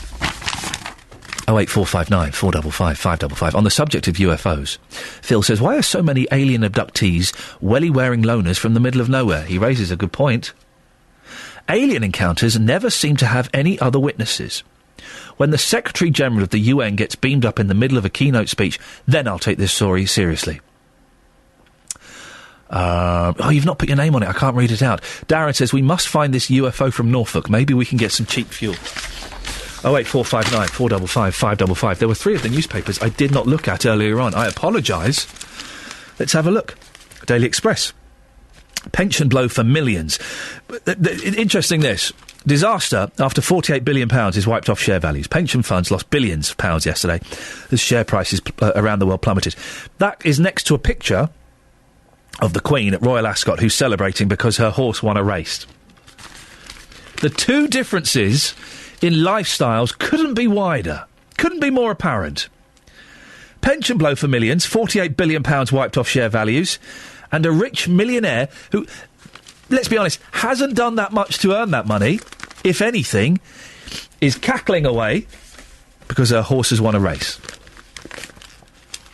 The Daily Mail. As math master faces jail, pupil says, I'm so sorry, I love you. Kidnapped teacher and girl are still a couple. Jonathan Vernon-Smith will be talking about this later on. A girl who fled to France with her married teacher vowed yesterday to wait for him after he was convicted of abduction. And there's the Queen gurning at a very tiny cup. It's a tiny cup she's won there. And the Sun, 2 stories here. As teacher convicted of abducting girl 15, he whispers, I love you. She replies, I'm sorry. Pervert teacher Jeremy Forrest yesterday whispered from the dock, I love you, to the pupil he abducted when she was just 15. And there's also a picture of Mylene Class, or Mylene No Class, as I like to call her, in her pants. For goodness sakes, woman, put some clothes on. You are a mother. Have some respect. It's not all nut jobs that believe in UFOs, OK? I believe in UFOs, I've seen them. But sometimes it is nut jobs that believe in UFOs. Lembit Opic's on the line. Morning, Lembit. Good morning. What a strange introduction, young man. Don't make anything from it. Don't take anything from it. Listen, I do believe in UFOs. I have seen them. I know there's something going on. Are you a believer as well? Well, there's no doubt. Yes, I am. There's no doubt that UFOs exist because, by definition, they're unidentified flying objects, and there are objects which haven't been identified. That's what a UFO is. Whether they're from other planets or not, that's the big question. Well, I know that you are, having been to one of your houses, you are a big fan of science fiction, Arthur C. Clarke, all of those kind of things. Do you believe there's life out there, Lembit? I have no doubt at all that there is intelligent life on other planets, and it would just beg a belief that a universe as big and wonderful as ours is built just for our benefit. The big question is whether those other life forms have visited us, and that's where we get into trouble, because across billions of years you would have expected curious interstellar travellers to have come across the Earth, and yet there isn't much evidence, nothing direct really, that they have been to Earth. So what's going on? My personal view is they probably have visited, but we just haven't really seen them because they've been far too smart to be able to, in other words, being able to cope themselves. But, you know, a lot of people claim they have seen UFOs. Now, in my introduction, my tongue was firmly in my cheek, but people do get looked at as being a nut job if they say, no, I definitely believe in aliens. They definitely exist. Well, mathematically, they have to. But people do look at you kind of funnily. Did you ever mention this when you were a serving MP? I did try to. I had 2 big space campaigns. One was trying to raise the threat of asteroid impact. People thought I was a nut job about that. But as anybody who lives in Surrey, for example, knows, these things can come down and cause some damage. The second thing is, I've often said, throughout my life really, that aliens exist. My grandfather was an astronomer. And as you rightly say, people think it's a bit strange. They think of E.T. or they think of films like Galaxy Quest. But statistically speaking, as a wonderful and sadly now dead astronomer called Carl Sagan said, it seems impossible that the whole universe only has us. So yes, I do believe in it. And across billions of years, as I say, it's quite possible that passing interstellar travellers have paid visits, but we may not have seen them because they'd be too smart to be found out. Lembit, last time we met, I gave you a science fiction novel by Kurt Vonnegut, The Sirens of Titan, which is a wonderful read. Have you read it yet? Yes, I have. Oh, good for you. It's a tremendous book, my friend. Absolutely tremendous. And I shall send you the collected works of Arthur C. Clarke. Oh, Lembit, please. Seriously, I'm a little bit behind with my Arthur C. Clarke. I would genuinely love... I'm holding you to that, Mr. Opic. Absolutely. And the one you need to start with, Ian, is Rendezvous with Rama, which is about the very subject we're discussing, about an alien spacecraft going through the solar system. Beautifully written. Arthur C. Clarke was a friend of mine, and it was a great honour to know him. Always a pleasure, Lembit. Take care, and I'll speak to you soon. Take care, mate. Cheers, have mate. a good day. Bye-bye. Justin Dealey, every Saturday morning from 9 on BBC Three Counties Radio. Justin Dealey's got his own show. Wow, I'll have to write to the boss and see if we can get that. It's Musical Friday. Every Friday we thought it'd be nice to kind of lift the mood after a busy week with a little bit of music to try and lift our spirits. I'm joined now by Vaughan Jones and Julia Graham. Good morning to both of you. Hello, Ian. Good morning. Now, Vaughan, you've got a violin. Yes. OK, and Julia, you've got a cello. I have. I'm always drawn to the cello, as I used to play the cello when I was a very young boy. Did you? Very young boy. I gave it up when you know, I kind of got... It's very difficult, isn't it? Well, it is difficult, and I had lessons again about 4 years ago, and I'd have a lovely teacher who would come round and teach me. It's too hard. I know, I'm just too good. Oh, modest as well. Now, is there a name for you? What's your act? Yeah, it's called Manor House Music. Yep. And we go out as a string quartet and as a string duo. So the string duo could be violin and cello, or it could be violin and viola. Where are the other two? Why were they too lazy to come in or something? It's disgusting. Some of them live in southeast London and North London. They could still make it. They could have still made it. They could have slept in the car park. Yeah. So, and what kind of gigs do you play? What kind of venues are you doing? Yeah, well, we've played at Luton Hoo. Yep. Beautiful venue. Oh, that sounds good in there, yeah. Played at Notley Abbey over in the Bucks, Oxfordshire border. Lawrence Olivier's old place. Fantastic. That's a lovely place. Yeah. Played at the Grove as well, haven't we, in Watford? Yes, that's true. You weren't part of the Bilderberg, were you? You weren't... Oh, conspiracy theorists. The New World Order is in the studio with me. I tell you what, there's a lot of flying saucers in that ceiling. Yeah, I bet. And how did you all get together? How do you all know each other? Well, I've known Julia for about 15 years, and that was just when Julia had left college, and she does a lot of orchestral playing. She plays with all the top London orchestras. But this Manor House Music was an idea of mine for my sister's wedding about 6 years ago, and the first thing my sister said is, Vaughan, I don't want to hear any classical music. I want rock and pop. So I looked over the web, couldn't find any ABBA songs, and thought, well, I'm going to have a go at arranging them myself. So I arranged 5 ABBA songs and Bohemian Rhapsody, and it went down so well. I thought, this is going to be great. Now, you talk about weddings and wedding songs. I think the first song you're going to play is the song that I had as my first dance. Oh, fantastic. God Only Knows by the Beach Boys. Yeah. To much consternation from my mother-in-law, because the first line is, I may not always love you. Yes. And she said, well, you can't have that. But we went ahead. So you're going to play that for us now on the cello and violin, are you? Yeah, that's great. Yes. Away you go. You get yourselves ready. Very exciting. Here we go. Oh, fantastic. Oh, that sent shivers down my spine. Wonderful. Timely. Brian Wilson's birthday yesterday as well. That was wonderful. And so do you score that, Vaughan? Do you go and listen to the record and take it apart and write it all down? Yeah, originally would score it for string quartet. So that's 2 violins, viola and cello. An average pop song will take about 6 hours to do, so it's quite a lengthy procedure. And then once it's done for quartet, I'll then reduce it down for duo. So you try and get all the little special bits in, you try not to leave anything out. Let's get the plugs in, because we're running out of time. Well, what's the website? How can people get in touch if they want to book you? Yeah, it's www. and it's Manor House Music, that's all one word, .co.uk. manorhousemusic.co.uk. That'll get you to the website, and you can see loads of videos. You can listen to about 40 sound samples. We got all the playlist, all the information there. We're also on Facebook, and that's Manor House Music as well, and we got our own little channel. Well, listen, we'll put all the plugs up on our Facebook page as well. It sounds absolutely wonderful. Can we have another song? We're kind of running out of time, so if I go to the travel before, please don't think I'm being rude. It's not you failed the audition. Next, please. It just means we run out of time. So what have you got for us next? We've got It Must Be Love by Madness. Vaughan Jones, Julia Graham. Let's have that, please. Thank you. Well, I hate to do this. You carry on playing. This is a little bit classier than you're used to, isn't it, Adam? Away you go, sir. Absolutely love it. Adam Glenn, BBC Three Counties Radio. Thank you, Adam. Have a nice weekend. Well, you heard Julia Graham and Vaughan Jones. Vaughan, just give us a plug one more time, please. Go on. Sure, it's and it's manorhousemusic.co.uk. Excellent for all your wedding requirements. Well, not all of them, but the musical ones. Yeah. Back on Monday. JVS up next. Ta-ta. On FM, AM, online and digital radio. This is BBC Three Counties Radio. Thank you, Iain.